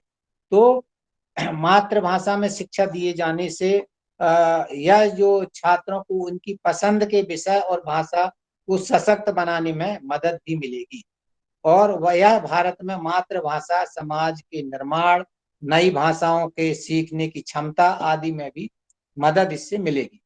और विश्वविद्यालयीन स्त्री पुस्तकों को क्षेत्रीय भाषाओं में प्रकाशन के लिए वैज्ञानिक और तकनीकी जो शब्दावली आयोग है वह भी इसमें काम कर रहा है। तो हमारे जो पूर्व राष्ट्रपति डॉक्टर अब्दुल कलाम आजाद जी ने स्वयं अपने अनुभवों के आधार पर कहा था कि मैं अच्छा वैज्ञानिक इसलिए बना क्योंकि मैंने गणित और विज्ञान की शिक्षा मातृभाषा में प्राप्त की थी। यूनेस्को ने 1999 में 21 फरवरी को जो अभी मैं उल्लेख कर रहा था उसकी घोषणा की। तो ऐसे कहना चाहिए मातृभाषाओं को महत्व इसमें दिया गया। और एक हम कह सकते हैं 21 फरवरी 1952 को ढाका यूनिवर्सिटी के जो विद्यार्थी हैं उन्होंने कई अन्य सामाजिक कार्यकर्ताओं ने सम्मिलित रूप से तत्कालीन जो पाकिस्तान सरकार की भाषाई नीति का कड़ा विरोध किया था और अपनी मातृभाषा बांग्ला के अस्तित्व के लिए प्रदर्शन भी किए थे। और उसी का कारण था कि प्रदर्शन इतनी जबरदस्त थी कि उसको रोक पाना बेहद मुश्किल हो रहा था। और अंततः पाकिस्तान पुलिस ने बड़े ही बेरहमी से प्रदर्शनकारियों पर गोलियां भी बरसाई और जाने कितने विद्यार्थी अपनी मातृभाषा बांग्ला के लिए बलिदान भी हो गए। और इसके बावजूद भी तत्कालीन पूर्वी पाकिस्तान ने अपनी मातृभाषा के लिए प्रदर्शन बंद होने का नाम नहीं ले रहे थे। और इसलिए 29 फरवरी 1956 को पाकिस्तान सरकार को बांग्ला भाषा को आधिकारिक भाषा का दर्जा देना पड़ा। तो यह होती है शक्ति। मातृभाषा विजयी हुई और इस प्रकार से हम देखते हैं कि 1952 में भाषा आंदोलन के दौरान अपनी मातृभाषा के लिए शहीद जो युवा हुए वहां के बांग्लादेश के युवाओं की स्मृति में यूनेस्को ने 1999 में 21 फरवरी को अंतर्राष्ट्रीय मातृभाषा दिवस के रूप में मनाने की घोषणा की और तब से वह मातृभाषा दिवस मनाया भी जा रहा है। तो कहने का मतलब वही है कि जिस भाषा में जहां पर हम रह रहे हैं, जहां पर हमारी जो मातृभाषा है, माँ की भाषा, जहाँ जो हम सीखते हैं, जो आचरण व्यवहार करते हैं, जो संस्कृति हमारी वहाँ की है, उसमें बहुत अच्छी शिक्षा हम ग्रहण कर सकते हैं, सीख पाते हैं और आगे हमें बोलने का, चालने का, काम करने का जो अवसर है, जैसा अब्दुल कलाम साहब ने कहा, तो वो अवसर मिलेंगे। तो मातृभाषा और हमारी भारतीय भाषाओं को कम करके नहीं आंकना चाहिए, उस पर काम भी होना चाहिए और उसको महत्व भी मिलना चाहिए, जिससे हिंदी की समृद्धि भी होगी और कहीं ना कहीं विश्व में वह प्रतिष्ठा पाएगी। और नया जो अभी सर्वेक्षण हम देखते हैं उसके अनुसार हम देखें तो जो दूसरे नंबर पर हिंदी थी वो अब चीन की मंदारिन भाषा को पछाड़ करके, और अभी ताजा सर्वे यदि हो भी रहे हैं और होंगे भी, तो उसमें पहले नंबर पर हिंदी की स्थिति बनती है। तो यह सब हिंदी अकेली की बात नहीं है, उनके साथ साथ जो बोलियां हैं, ब्रज है, अवधी, बुंदेली, बघेली, छत्तीसगढ़ी, कन्नड़, चाहे बांग्ला हो, चाहे और अन्य भारतीय भाषा, इन सब के कारण हिंदी समृद्ध हो रही है। तो सबका सम्मान हमें करना चाहिए और सब मिल करके हम अपनी भाषाओं को, मातृभाषाओं को जीवित रखने का काम करें। और जो लुप्त प्राय, मृत प्राय जो भाषाएं हो रही हैं उनको कैसे बचाया जा सकता है, उस पर काम करना चाहिए। वो इस पर नहीं छोड़ देना चाहिए कि सरकार ही सब कुछ करेगी, हमें अपने स्तर पर भी इस पर काम करना चाहिए। और काफी कुछ आजादी हमें नई शिक्षा नीति में मिली भी है, उस पर हम काम कर सकते हैं, बड़े कुछ प्रोजेक्ट लेकर के भाषा में काम कर सकते हैं। और भारतीय भाषाओं को तो काफी इसमें बल भी दिया गया है, बजट भी है, 3 से बढ़ाकर 6% बजट भी हुआ। तो बहुत कुछ आगे काम करने के लिए तो हम सब मिल करके हमारी जो भारतीय भाषा है उनको बढ़ाने का, हमारी जो राज्य भाषा है, हमारी जो राष्ट्रभाषा बनने वाली है, उन सब मिल करके हम भारतीय भाषाओं को आगे बढ़ाने का काम करें, उस क्षेत्र में काम करें। और सब लोग मिल करके उस दिशा में काम कर भी रहे हैं। मुझे लगता है समय हो गया है और लंबे समय से आप बड़े धैर्यपूर्वक मेरी बातों को सुन भी रहे थे और आप लोग लंबे समय तक, मैं जहां तक देख रहा हूँ कि जितने लोग जुड़े हैं सब अभी तक भी जुड़े हुए हैं। तो ये बहुत अच्छी बात है, एक बहुत अच्छी चर्चा करने का आपने अवसर मुझे दिया। आयोजकों को और विशेष तौर पर विवेक मणि जी को मैं बहुत उनका आभारी हूँ और आयोजकों का बहुत आभार यहाँ पर व्यक्त करता हूँ। इसी के साथ मैं अपनी बात को यहीं पर समापन करता हूँ। आपका बहुत बहुत धन्यवाद, आभार, नमस्कार। जी, बहुत बहुत धन्यवाद महोदय। आपने राष्ट्रीय शिक्षा नीति यानी जो नई शिक्षा नीति है और भारतीय भाषाएं, इस विषय पर बहुत ही विस्तार से ढेर सारे पक्षों को समाहित करते हुए बहुत महत्वपूर्ण बातें कही हैं। किस तरह से नई शिक्षा नीति में भारतीय भाषाओं को महत्व दिया गया है, किस तरह से उनका अनुप्रयोग किया जाना है, और सबसे बड़ी बात जो आपके वक्तव्य में लगी कि आपने मातृभाषा का जो महत्व है बहुत सुंदर ढंग से प्रतिपादित किया है। आज के वक्तव्य में पूरे में अगर मैं जो समझ पाया हूँ उसमें मातृभाषा के महत्व पर आपने अपने वक्तव्य को विशेष रूप से केंद्रित किया है। और राष्ट्रपिता महात्मा गांधी मातृभाषा को माध्यम भाषा, शिक्षा की माध्यम भाषा बनाने के बड़े प्रबल पक्षधर थे। ये दुर्भाग्य रहा कि जब देश स्वतंत्र हुआ उसके बाद भी हम अपनी भाषा को शिक्षा की माध्यम भाषा नहीं बना पाए, और जितनी प्रगति हुई है देश की, अगर माध्यम भाषा स्वभाषा होती, भारतीय भाषाएं अगर शिक्षा का माध्यम होती, तो निश्चित रूप से तस्वीर दूसरी होती, और ये नहीं हो सका। नई शिक्षा नीति ने बहुत सारी आशाएं हमें बंधाई हैं। तो मैं जिज्ञासा का सत्र, प्रश्न सत्र मैं प्रारंभ करूं, तो मैं अपनी बात ही आपसे शुरू करता हूं। मेरी यह निजी सोच है कि नीति जो भी बनती है वो तो महत्वपूर्ण होती ही है। खास करके शिक्षा नीति आने वाले दशकों में भारत के शिक्षा का क्या स्वरूप बनेगा, वो इस नीति के इर्द गिर्द रहने वाला है, ऐसा मानकर चलना चाहिए। पर उस नीति के क्रियान्वयन में कितनी निष्ठा है लोगों की, इस पर भी बहुत कुछ निर्भर करेगा, ऐसा मुझे लगता है। अंग्रेजी को लेकर के आपने अपने वक्तव्य में एक बात कही कि अंग्रेजी से हमारा कोई विरोध नहीं है। ठीक बात है, पर मैं अपने उत्तर प्रदेश की बात करूं। इस शिक्षा नीति को लागू होने से पहले उत्तर प्रदेश सरकार ने 5000 प्राथमिक विद्यालयों में अंग्रेजी माध्यम का एक तरह से, जिसको मॉडल स्कूल के नाम पर शुरू किया है। अब नई शिक्षा नीति आई तो उसने चीजों को उलट दिया है। उसने कहा कि कक्षा 5 तक तो अनिवार्य रूप से मातृभाषा में शिक्षा दी जाएगी, और कक्षा 8 तक भी ये हो, आगे भी हो तो अच्छा है, इस तरह की मंशा व्यक्त की गई है। तो ये जो अंग्रेजी मोह है, क्या ये समाप्त हो सकेगा? एक मेरी जिज्ञासा है आपसे, चूंकि आप एक बड़े महत्वपूर्ण पद पर हैं और आप चीजों को देख रहे हैं। दूसरा, क्या हिंदी जिस तरह से अंग्रेजी ज्ञान विज्ञान की भाषा बनी हुई है, अपने वक्तव्य में आपने विस्तार से बताया कि किस तरह से मेडिकल की पढ़ाई 8 भाषाओं में तैयारी की जा रही है, इंजीनियरिंग की पढ़ाई की तैयारी की जा रही है, ये शुभ लक्षण है, अच्छी बात है। पर मैं संक्षेप में, आपने बहुत विस्तार में बात की है, मैं संक्षेप में आपसे जानना चाहूंगा कि क्या ऐसा करने में हम सफल हो पाएंगे, हम लोग यानी हम भारतीय, कि हम अपनी भाषा को पूरी तरह से माध्यम भाषा शिक्षा की बना पाएंगे? अभी तो बहुत दूर की कौड़ी लगती है सर, बहुत यथार्थ बात ये है, क्योंकि एक विधेयात्मक बात करना, ये कहना कि हाँ ये चीजें ऐसी हैं, ऐसी होनी चाहिए, तो ये तो विधेयात्मक बात हुई। यथार्थ ये है कि अंग्रेजी बोलने वाला जो विद्यार्थी होता है, उसके बारे में एक सामान्य धारणा होती है कि ये बहुत जानकार हो गया है। यह जो सामान्य धारणा बन गई है, अपनी भाषा के प्रति जो हीन भावना है, ऐसी मिली जुली कई चीजें हैं। इस पर मैं आपकी राय थोड़ी जानना चाहता हूँ।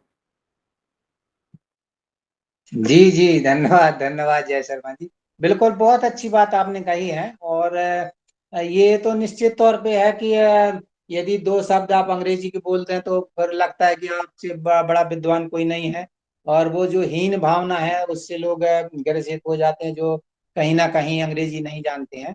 तो इसका सबसे जो बड़ा उदाहरण है वो अभी हमारे विश्वविद्यालय से शुरू होने जा रहा है कि जो कहीं ना कहीं, जिनको मैंने जिस उल्लेख भी किया था कि कम जो समय अधिक जिनको लग रहा था कि जो चिकित्सा की जो शिक्षा है अंग्रेजी माध्यम से वो देने वाले थे, अब उसमें वो अधिक समय नहीं लगने वाला है, और अपनी मातृभाषा कहना चाहिए वो उसमें वो पढ़ाई कर सकेंगे। और इसके लिए बड़ी लंबी लड़ाई भी उन शोधार्थियों को लड़ना पड़ा है, जो 3-4 थीसिस हिंदी में जमा हुई, वो मामला सुप्रीम कोर्ट तक पहुंचा, और फिर वहां से डिसीजन हुआ, तो वो हिंदी में वो अवार्ड भी हुई, उनकी थीसिस हैं। तो इसमें थोड़ा समय तो लगेगा, पर कहीं ना कहीं शुरुआत तो हुई है। कि ये चिकित्सा का की जो पाठ्यक्रम है, इंजीनियरिंग का पाठ्यक्रम है, हिंदी में शुरू हुआ है। तो जब कहीं ना कहीं जब शुरुआत होगी तो उसका जो परिणाम है आगे जाकर के सुखद ही होगा, मुझे तो लगता है। और अन्य भारतीय भाषाओं में, हिंदी की अकेली बात नहीं कर रहा हूँ, माननीय प्रधानमंत्री जी ने 8 भारतीय भाषाओं में उसका उल्लेख कर दिया कि चिकित्सा की जो पढ़ाई है 8 भारतीय भाषा में। अब उसमें समय तो लगेगा, उसमें अनुवाद होगा, वो किताबें तैयार होगी, उसका कहना चाहिए कहीं ना कहीं जो रूपांतर है, या कई शब्द अंग्रेजी के ऐसे जिनको हम बदल नहीं सकते, उसको कोष्टक में वाले हिंदी में लिख दें, क्योंकि हमारी जो हमारा जो शब्दकोश है वो तो कहना चाहिए विदेशी भाषाओं से और हमारी जो देसी भाषाओं से, संस्कृत से तत्सम सब शब्दों को लेकर के और उनको ग्राह्य करते हुए समृद्ध हुआ है। तो जिन शब्दों को हमने हिंदी में ग्रहण कर लिए हैं, उन शब्दों को तो वो हिंदी के ही हो गए, मान के चलते हैं। अब रेलगाड़ी को लोहे पथगामी नहीं कहेंगे, तो कुछ शब्द ऐसे जो जिनको कोष्टक में हम लिखेंगे और वो उसके हिसाब से तैयार भी हो रहे हैं। तो बहुत अधिक, इसलिए तो नई शिक्षा नीति को 2030 तक का लक्ष्य दिया गया है कि आप अच्छे से जानें समझें, जो चीज ठीक नहीं है उनको इस समय ठीक भी कर लें। और 2030 तक हम भी हैं, आप भी हैं, तो देखेंगे कि हिंदी की क्या स्थिति है। और एक बड़ा परिवर्तन हुआ है, संयुक्त राष्ट्र संघ में हिंदी संपर्क की भाषा बनी है, इससे बड़ी बात कुछ हो नहीं सकती है कि और मुझे तो लगता है कि बहुत ज्यादा वह समय भी नहीं आएगा कि वो संयुक्त राष्ट्र संघ की 6 आधिकारिक भाषाएं तो साथ भी हिंदी कभी भी बन सकती है। तो बहुत ज्यादा समय नहीं लगेगा और उसकी शुरुआत तो हो गई है, नई शिक्षा नीति से भी हुई है और लोगों में जागरूकता भी धीरे धीरे आ रही है। और ये हमारे ग्रामीण क्षेत्रों के लिए, भाइयों के लिए बहुत अच्छी बात भी है और इसका सुखद परिणाम होगा। शर्मा साहब, मुझे लगता है जल्दी इसके परिणाम आएंगे। आपकी जो चिंता है, मेरी भी चिंता है। अब हम सब देखेंगे 2030 तक कितना बदलाव हो रहा है। धन्यवाद। जी जी जी, धन्यवाद धन्यवाद। इसके साथ ही मैं जानना चाहूंगा, चूंकि आप अटल बिहारी वाजपेयी हिंदी विश्वविद्यालय के कुलपति हैं, माननीय कुलपति हैं, क्या कोई ऐसा मंडल आप विश्वविद्यालय तैयार कर रहा है जो वैज्ञानिक और तकनीकी पुस्तकें हैं उनको लेकर के कोई टीम, विश्वविद्यालय का भी कोई ऐसा कोई पहल, इनिशिएटिव है ऐसा कि जिसमें हिंदी में जो पाठ्य सामग्री नहीं है और जिस कमी की वजह से लोग कहते हैं कि इसको कैसे लागू किया जा सकता है, क्या विश्वविद्यालय भी आपका कुछ ऐसा करने जा रहा है या कुछ ऐसी तैयारी है? जी, तो वही वो सबसे बड़ा उदाहरण उसका यही है कि इंजीनियरिंग का तो हो गया, पिछले बार से उसकी पढ़ाई भी शुरू हो गई है। और मेडिकल का जो क्षेत्र है वो छूट रहा था और उसकी सबसे बड़ी चिंता वही थी कि उसका जो पाठ्यक्रम हम जब मांगने गए मुख्यमंत्री जी के पास, तो उन्होंने यही भी कहा कि आप पहले पाठ्यक्रम तैयार करा लें और पाठ्यक्रम जब तैयार हो जाएगा तो आपके विश्वविद्यालय के अलावा भी हम दूसरे विश्वविद्यालयों को चिकित्सा की जो शिक्षा हिंदी में उसको कहना चाहिए देने का काम करेंगे। तो ये चिकित्सा और इंजीनियरिंग की हो गई। इसके बाद हम कृषि की जो चिकित्सा की बात है या जो कृषि की जो पुस्तकें हैं उसको भी हिंदी में उसका अनुवाद, उसका रूपांतरण करने का काम करेंगे।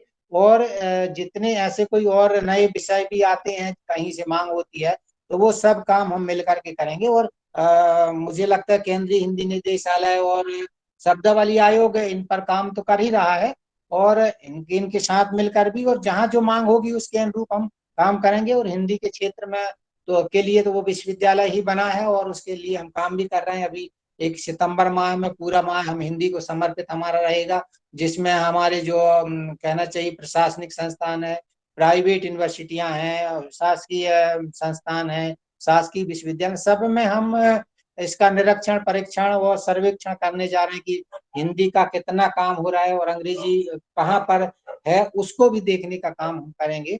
और ये तो हिंदी भाषी क्षेत्र ही है, मगर फिर भी उसका आकलन हम कराने जा रहे हैं। और सुरुचि लेखन जो शुद्ध लेखन है, हिंदी तो बोलने चालने के लिए लोग बोलते चालते, परंतु शुद्ध तरीके से कैसे वो लिखी पढ़ी जा सकती है, उस पर भी 1.5-2 महीने हम काम करने जा रहे हैं।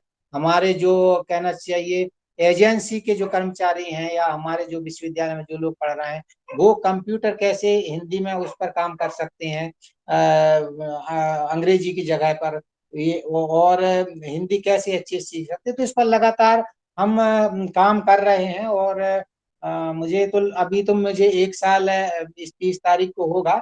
इस बीच में काफी कुछ हमने करके दिखाया, और आगे आप सबका मार्गदर्शन सहयोग मिलेगा तो हम सब मिलकर करेंगे। आप कुछ चीजें हैं होंगी तो बताएंगे, तो हम निश्चित रूप से उसको आगे बढ़ाएंगे और करेंगे। जी जी, बहुत बहुत बहुत बहुत धन्यवाद महोदय। काफी आपकी जो योजनाएं हैं उसमें काफी विविधता है और बहुलता है, और काफी आशा है उसमें। अब मैं जो हमारे साथ देश के अलग अलग हिस्से से जो लोग जुड़े हुए हैं उनसे हम जिज्ञासा सत्र के लिए, प्रश्न सत्र के लिए प्रश्न आमंत्रित करते हैं। आप जो भी सवाल पूछना चाहते हैं अपना माइक ऑन करके सीधे कुलपति महोदय से पूछ सकते हैं।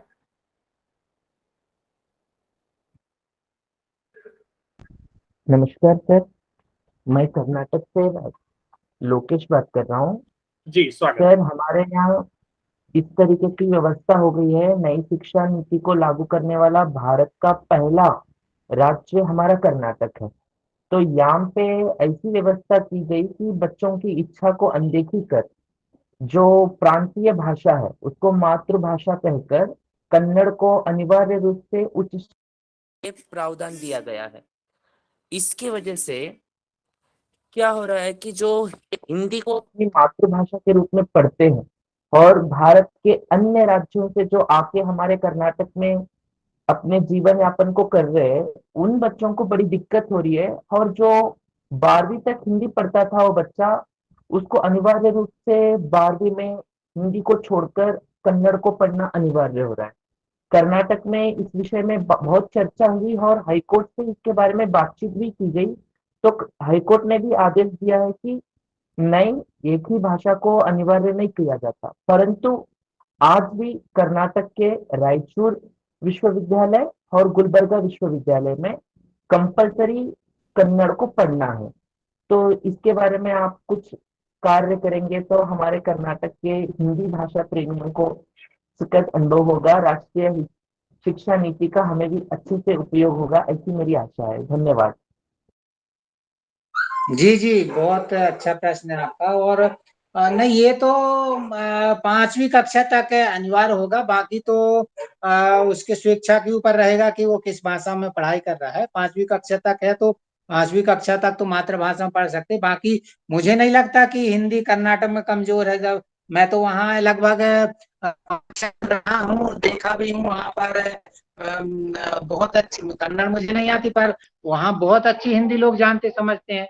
वहाँ गेस्ट हाउस में भी रुका मैं तो, ऊटी से लेकर के तिरुपति तक पूरे बेंगलुरु में घूमा, परंतु मुझे ऐसा नहीं लगा कहीं कि मैं कहीं दूसरे प्रदेश में आया हूँ। तो हिंदी की बहुत अच्छी स्थिति है। और जी सर, ऐसा है कि लोकेश जी का प्रश्न ये है, वो तो कर्नाटक और केरल इन सब में हिंदी बहुत अच्छी स्थिति में है। इनका प्रश्न ये है कि नई शिक्षा नीति जब से लागू हुई है तो नई शिक्षा नीति के क्रियान्वयन के नाम पर हिंदी को हटाकर कर्नाटक को वहां पहले नंबर पर किया जा रहा है, जिससे हिंदी जो सीख लेते थे बच्चे वो अब जो है उन पर कन्नड़ तो थोपी जा रही है, जो कि कन्नड़ वो स्वतः जो है वहां जानते भी हैं, और हिंदी का वहां नुकसान हो रहा है। इसमें बहुत सारे साथी कर्नाटक के जुड़े हुए हैं और उन्होंने उच्च न्यायालय में याचिका भी इस आशय की दायर कर रखा है कि हिंदी को स्थानीयकृत न किया जाए, उसको विस्थापित न किया जाए कन्नड़ के उस पर। ये आपका सवाल है। तो ये त्रिभाषा फार्मूला के तहत होगी ना? अब ये तो लोकेश जी बताएं, ये त्रिभाषा फार्मूला के तहत ऐसा ये हो रहा है या नई शिक्षा नीति के तहत ऐसा है कि उच्च शिक्षा में द्विभाषा सूत्र रहता, बच्चे 2 भाषा को सीख सकते, पढ़ सकते। यानी एक होता है कि वो जो जिस माध्यम में पढ़ा वो एक भाषा होगी, दूसरी भाषा उसको चुननी होगी।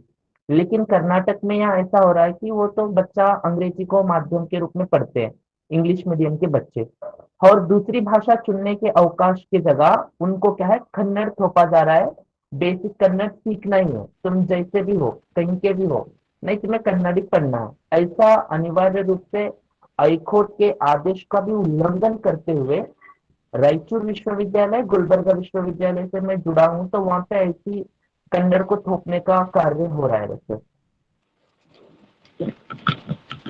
हाँ, तो आप कुछ लोग गए हैं कोर्ट, उसमें आएगा डिसीजन उसका, आप लोग उसके लिए लड़ाई कर रहे हैं हिंदी के लिए, बहुत अच्छी बात है। और इसीलिए के लिए पर्याप्त समय 2030 तक का दिया गया है कि कहीं कुछ चीजें ऐसी लग रही हैं तो 2030 तक उसमें सुधार भी कर लेंगे वो, तो अच्छी हिंदी के लिए इतनी अच्छी पहल है आप लोग कर रहे हैं, तो बहुत अच्छा है। तो उसका परिणाम आएगा सामने जब जी न्यायालय में। जी जी जी कर्नाटक राज्य विश्वविद्यालय महाविद्यालय हिंदी अध्यापक संघ है, जो हमारे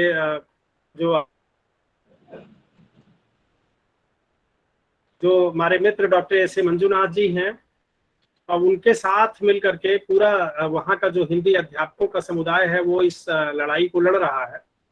और कई मंत्रियों से और बड़े बड़े जो नीति नियामक हैं उनसे भी ये लोग मिल चुके हैं, और बाद में इनको न्यायालय में याचिका दायर करनी पड़ी है।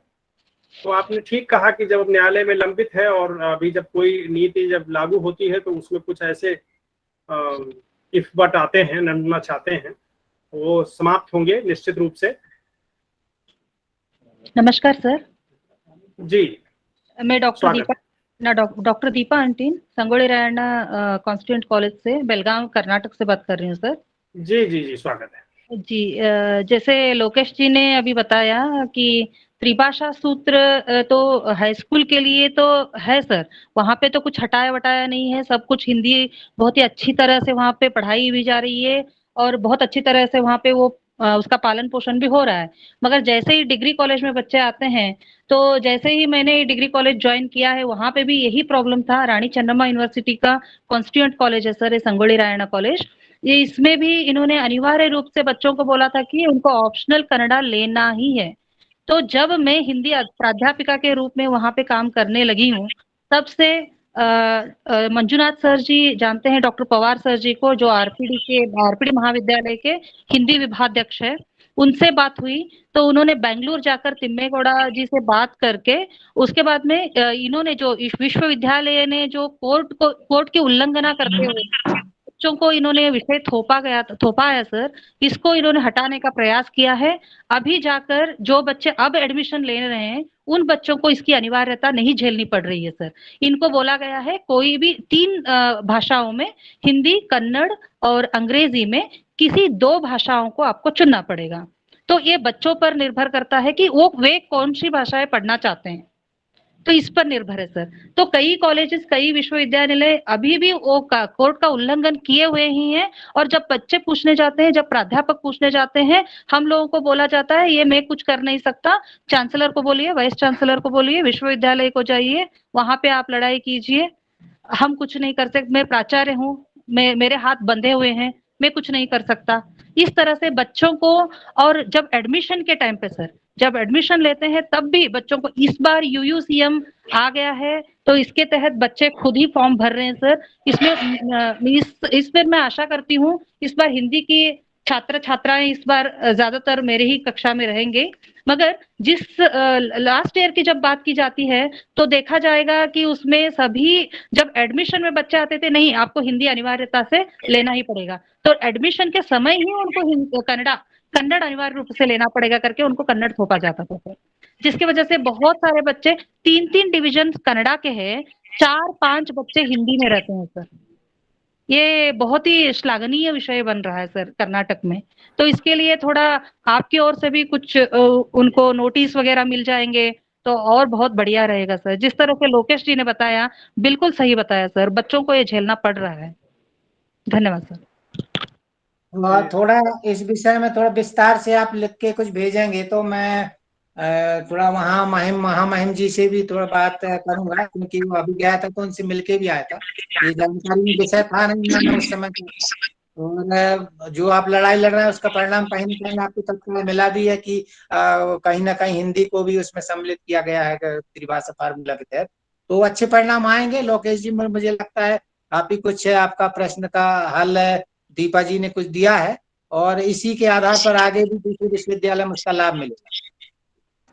सर नमस्कार जी sir.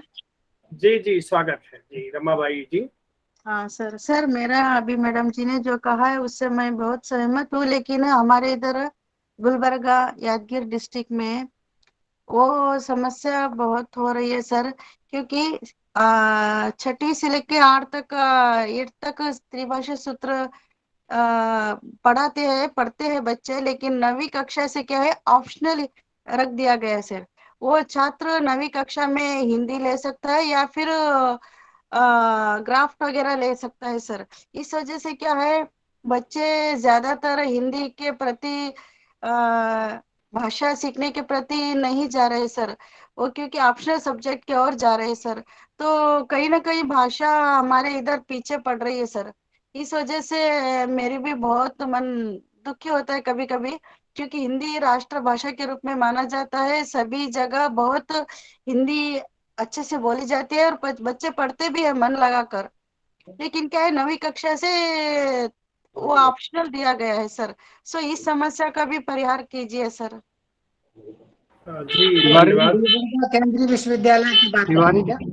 Ji Tiwari ji, ji. Doctor S A Manjunath जी, जी जी स्वागत है, बोलिए। सर नमस्कार। नमस्कार सर। मैं बस में हूँ, इसलिए वीडियो ऑन नहीं कर पा रहा हूँ, क्षमा चाहता हूँ। और मैं जिसकी सभी ने जो बताया है उसी के क्या है उसी विषय से सहमति व्यक्त करते हुए मैं इसके बारे में थोड़ी सी जानकारी। अभी क्या है 2021 से जो कर्नाटक सरकार में राष्ट्रीय शिक्षा नीति का क्या है इम्प्लीमेंटेशन किया गया, वो उच्चतर शिक्षा में, उच्चतर मतलब डिग्री कॉलेजों में। तो डिग्री कॉलेजों में हमारे यहाँ इस तरह की व्यवस्था है, 3 साल का कोर्स है, उसमें 2 साल बच्चे कोई भी भाषा, मतलब चाहे अंग्रेजी हो, हिंदी हो, उर्दू हो, संस्कृत हो, कन्नड़ हो, कोई अपनी इच्छा के अनुसार 2 भाषा पढ़ सकते थे। पहले इस तरह का प्रावधान था। अभी राष्ट्रीय शिक्षा नीति के आड़ में इन्होंने क्या, राष्ट्रीय शिक्षा नीति में कहीं भी किसी भाषा को कंपलसरी करने का प्रावधान नहीं है, मगर इन्होंने क्या कर दिया, उसके आड़ में उन्होंने एक भाषा को कंपल्सन बना दिया, एक भाषा को, और एक भाषा मतलब कन्नड़ को।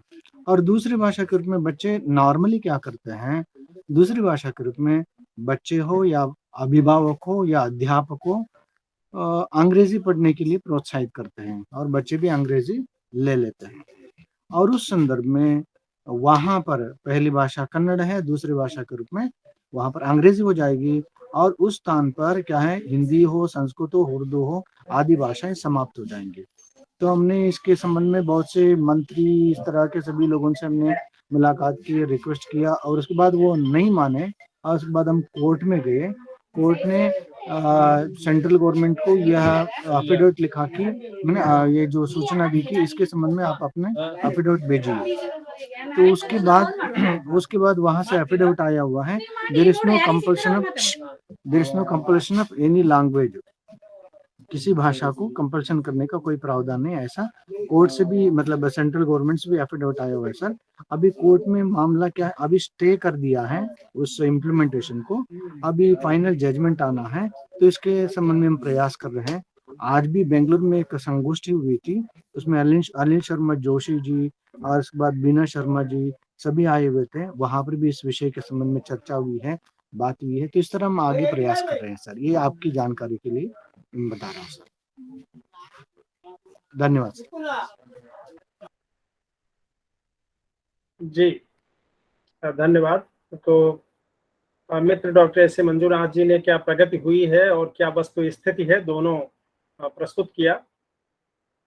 मैं और कोई प्रश्न अगर है किसी साथी का तो आप आमंत्रित हैं, आप अपना माइक ऑन करके सीधे माननीय कुलपति महोदय से आप पूछ सकते हैं, कोई पूरक कथन भी प्रस्तुत कर सकते हैं, या कोई सवाल है आपका।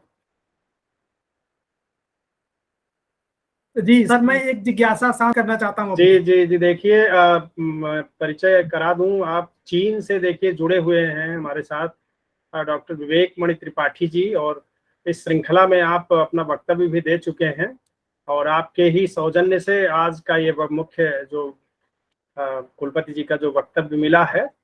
तो जी स्वागत है त्रिपाठी जी। जी सर, सबसे पहले तो डेरिया सर बहुत आभार आपका, आपने हमारे निवेदन को स्वीकार किया। सर चीन एक जो शिक्षा नीति में जैसे है, चीन में यहाँ पे सर बीए 4 साल का होता है और एमए 3 साल का होता है।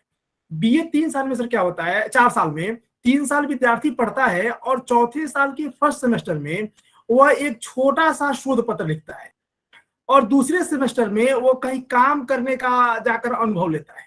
और एमए में भी 3 साल होता है, 2 साल पढ़ता है और तीसरे साल वो शोध पत्र लिखता है। तो सर वहां पे बीए से ही विद्यार्थियों को शोध पत्र लिखना सिखाया जाता है सर। तो भारत में, और एक और चीज सर, बीए फर्स्ट ईयर में ही चाइना में नैतिक शिक्षा अनिवार्य है, जबकि भारत में नैतिक शिक्षा सर एक विषय के रूप में पढ़ाया जाता है लेकिन अनिवार्य नहीं है। ये 2 चीजें सर भारत की नई शिक्षा नीति में भी सर शामिल होनी चाहिए सर। इस पर सर आपका क्या विचार है?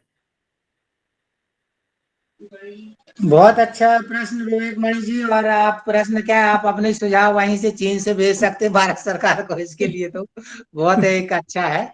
और निश्चित रूप से नैतिक शिक्षा तो दी जानी चाहिए, और वो कहीं ना कहीं वो विषय जो है अभी इतिहास के रूप में हमारे यहाँ सम्मिलित होने जा रहा है कि जो जैसे मैंने शिवाजी जी की बात, महाराणा प्रताप और हमारे जो कहना चाहिए महान स्वतंत्र संग्राम सेनानी जो हमारे भारत के लिए समर्पण जिनका रहा, तो कहीं ना कहीं जिनको लोग भूलते जा रहे थे उनके लिए एक परिचय के रूप में वो इतिहास में कहीं ना कहीं वो चीजें आ रही हैं। तो निश्चित रूप से इसमें नैतिक शिक्षा के रूप में ये सब चीजें हैं, और हमारी संस्कृति को बढ़ावा देने के लिए वो सब चीजें हैं ही। और अनिवार्य तो करना ही चाहिए, पर इसके लिए समय है अपने पास 2030 तक, वो चीजें भी आएंगी। अभी तो शुरुआत है, तो क्रियाएं प्रतिक्रियाएं सरकार भी देख रही है, हम सब लोग भी देख रहे हैं। तो क्या करना है वो आगे चल के 2030 तक वो आएंगी चीजें, और निश्चित रूप से होना चाहिए वो जो शोध की बात है। तो एक काफी अच्छा ये स्नातक के बाद यदि किसी को शोध करना है तो लगातार वो स्नातक करके और अंत में एक पीजी का 1 साल का कोर्स करके भी उसको काम कर सकता है। तो जो शोध पत्र लिखने की जो प्रक्रिया है, सेमिनार की जो कैसे वाचन किया जाना चाहिए शोध पत्रों का, वो निश्चित रूप से बीए स्तर पे होना ही चाहिए। और ये तो जो पीएचडी का जो 6 महीने का कोर्स वर्क रहता है, उसमें ये बहुत अच्छे तरीके से बताना चाहिए। शोध प्रविधि का उसमें जो एक पेपर रहता है वो होना ही चाहिए, और शोध पत्र कैसे लिखा जाना चाहिए, जिसके माध्यम से अब एकदम से फिर बीए एमए करने के बाद उनसे कहो तो वो थोड़ी दिक्कत जाती। तो वो चीजें शुरुआत से होना चाहिए। अच्छा आपका विचार है, कहीं ना कहीं मेरे ख्याल से उन चीजों को सम्मिलित किया भी गया है, और आगे वो 2030 तक के लिए अपने पास समय है उसका, होगा सर। और सर एक और आग्रह है सर हिंदी विश्वविद्यालय से सर, कि सर एक विदेशी विद्यार्थियों के लिए मानक पुस्तक तैयार कराया जाए। हम लोग यहाँ हिंदी पढ़ाने में बहुत समस्या आती है कि मानक विषय एक मानक पुस्तक नहीं है। तो सर हिंदी विश्वविद्यालय का सर यह एक प्रयास होना चाहिए विदेशी विद्यार्थियों के लिए एक मानक पुस्तक तैयार करने की। बिल्कुल बिल्कुल, बहुत अच्छा सुझाव आपने दिया है सर, इसको हम करेंगे कि हिंदी सीखने के लिए कम से कम एक मानक पुस्तक। जी बिल्कुल करेंगे जी। आभार सर। जी धन्यवाद त्रिपाठी जी, आपको भी, आपने बहुत महत्वपूर्ण सुझाव दिया है। तो अंतिम प्रश्न अगर किसी का है तो ले सकते हैं, अन्यथा आगे बढ़ेंगे, काफी समय हो गया है और मुझे लगता है कि अब प्रश्न शायद नहीं होगा। तो मैं धन्यवाद ज्ञापन की तरफ बढ़ रहा हूं, जिससे कार्यक्रम को समाप्त किया जा सके, आज का ये जो कार्यक्रम है। तो मैं सुदूर दक्षिण से डॉक्टर दीपा अंतिम जी, जो सहायक प्राध्यापक हैं संगोली रायण्णा शासकीय महाविद्यालय बेड़गावी से। तो बेड़गावी से हैं आप डॉक्टर दीपा अंतिम जी। मैं बहुत आदर के साथ उन्हें आमंत्रित करता हूं कि आज धन्यवाद ज्ञापन करके कार्यक्रम को संपन्नता की ओर ले चलें। डॉक्टर दीपा अंतिम जी, आपका स्वागत है। जी बहुत बहुत धन्यवाद सर। लाल बहादुर शास्त्री महाविद्यालय गोंडा उत्तर प्रदेश, पोम्पे कॉलेज एकड़ा मंगलुरु और कर्नाटक राज्य के विश्वविद्यालय कॉलेज हिंदी प्राध्यापक संघ के संयुक्त तत्वावधान में आयोजित गंगा कावेरी व्याख्यानमाला 103वीं श्रृंखला में मुख्य वक्ता के रूप में माननीय प्रोफेसर खेम सिंह डहेरिया जी, माननीय कुलपति अटल बिहारी वाजपेयी हिंदी विश्वविद्यालय भोपाल महोदय जी ने नई शिक्षा नीति और भारतीय भाषाएं इस पर बहुत सुंदर और सरल रूप से हम लोगों को समझाया कि संस्कृति भाषा से ही पहचानी जाती है। भाषा की पहचान संस्कृति होती है। भाषा में संस्कृति की अस्मिता झलकती है और इंटरनेट या आधुनिकीकरण के इस युग में हमारी भाषाओं को जिंदा रखने के लिए या उसको बढ़ावा देने के लिए, उसको आगे बढ़ाने के लिए किस तरह से हम लोगों को कार्यरत होना पड़ेगा और उसके साथ मातृभाषा हमें मातृभूमि से जोड़ के रखती है। उसके साथ नई पीढ़ी को मार्गदर्शन कैसे भाषाएं दे सकती है और मातृभाषा का महत्व, इन सभी विषयों के बारे में और हमारी जो जिज्ञासाएं थी, जो हमने प्रश्न उनसे पूछे, उसका बहुत ही सरल और मार्मिक सुंदर तरीके से उसका उत्तर उन्होंने दिया। इसलिए मैं महोदय को बहुत बहुत धन्यवाद अर्पित करती हूँ। उसी प्रकार कार्यक्रम में उपस्थित माननीय प्रोफेसर रविंद्र कुमार प्राचार्य श्री लाल बहादुर शास्त्री कार्यक्रम में उपस्थित रहकर कार्यक्रम की शोभा बढ़ाने के लिए उनको भी मैं तहे दिल से धन्यवाद अर्पित करती हूँ। उसी क्रम में महोदय डॉक्टर पुरुषोत्तम केवी जी कार्यक्रम में उपस्थित रहकर कार्यक्रम की शोभा बढ़ाने के लिए उनको भी मैं बहुत बहुत धन्यवाद अर्पित करती हूँ। उसी प्रकार डॉक्टर शैलेंद्र नाथ मिश्रा जी, प्रोफेसर एवं अध्यक्ष हिंदी विभाग श्री लाल बहादुर शास्त्री महाविद्यालय गोंडा, इनको भी मैं धन्यवाद अर्पित करती हूँ। उसी क्रम में कार्यक्रम के आयोजक डॉक्टर एस.ए. मंजुनाथ जी, अध्यक्ष हिंदी विभाग पोम्पई कॉलेज एकड़ा मैसूरू मंगलुरु, इनको भी इस सुंदर कार्यक्रम को आयोजन करने के लिए बहुत बहुत धन्यवाद अर्पित करती हूँ। उसी प्रकार आज के इस कार्यक्रम के संचालक महोदय डॉक्टर जयशंकर तिवारी जी ने बहुत ही सुंदर तरीके से इस कार्यक्रम का मंच संचालन किया। इसके लिए उनको भी मैं हृदयपूर्वक धन्यवाद अर्पित करती हूँ। उसी प्रकार कार्यक्रम में उपस्थित सभी देश विदेश से जुड़े हुए सभी प्राध्यापकगण, शोधार्थीगण और विशेष रूप से डॉक्टर विवेक त्रिपाठी जी का मैं तहे दिल से धन्यवाद अर्पित करती हूँ। बहुत बहुत धन्यवाद। धन्यवाद ज्ञापन हेतु आपको भी डॉक्टर दीपा अंतिम जी, आपके प्रति भी आभार। आपने सुंदर ढंग से धन्यवाद ज्ञापन करके कार्यक्रम को संपूर्णता प्रदान की। और आज के मुख्य वक्ता माननीय प्रोफेसर खेम सिंह डहेरिया जी, जो कुलपति हैं अटल बिहारी वाजपेयी हिंदी विश्वविद्यालय भोपाल के, विशेष रूप से संपूर्ण सभी प्रतिभागियों की ओर से, आयोजक मंडल की ओर से कृतज्ञता ज्ञापित करते हुए सभी के प्रति बहुत बहुत आभार। और यहीं से आज के कार्यक्रम के समापन की घोषणा की जाती है। आप सभी को बहुत बहुत आभार, बहुत बहुत धन्यवाद।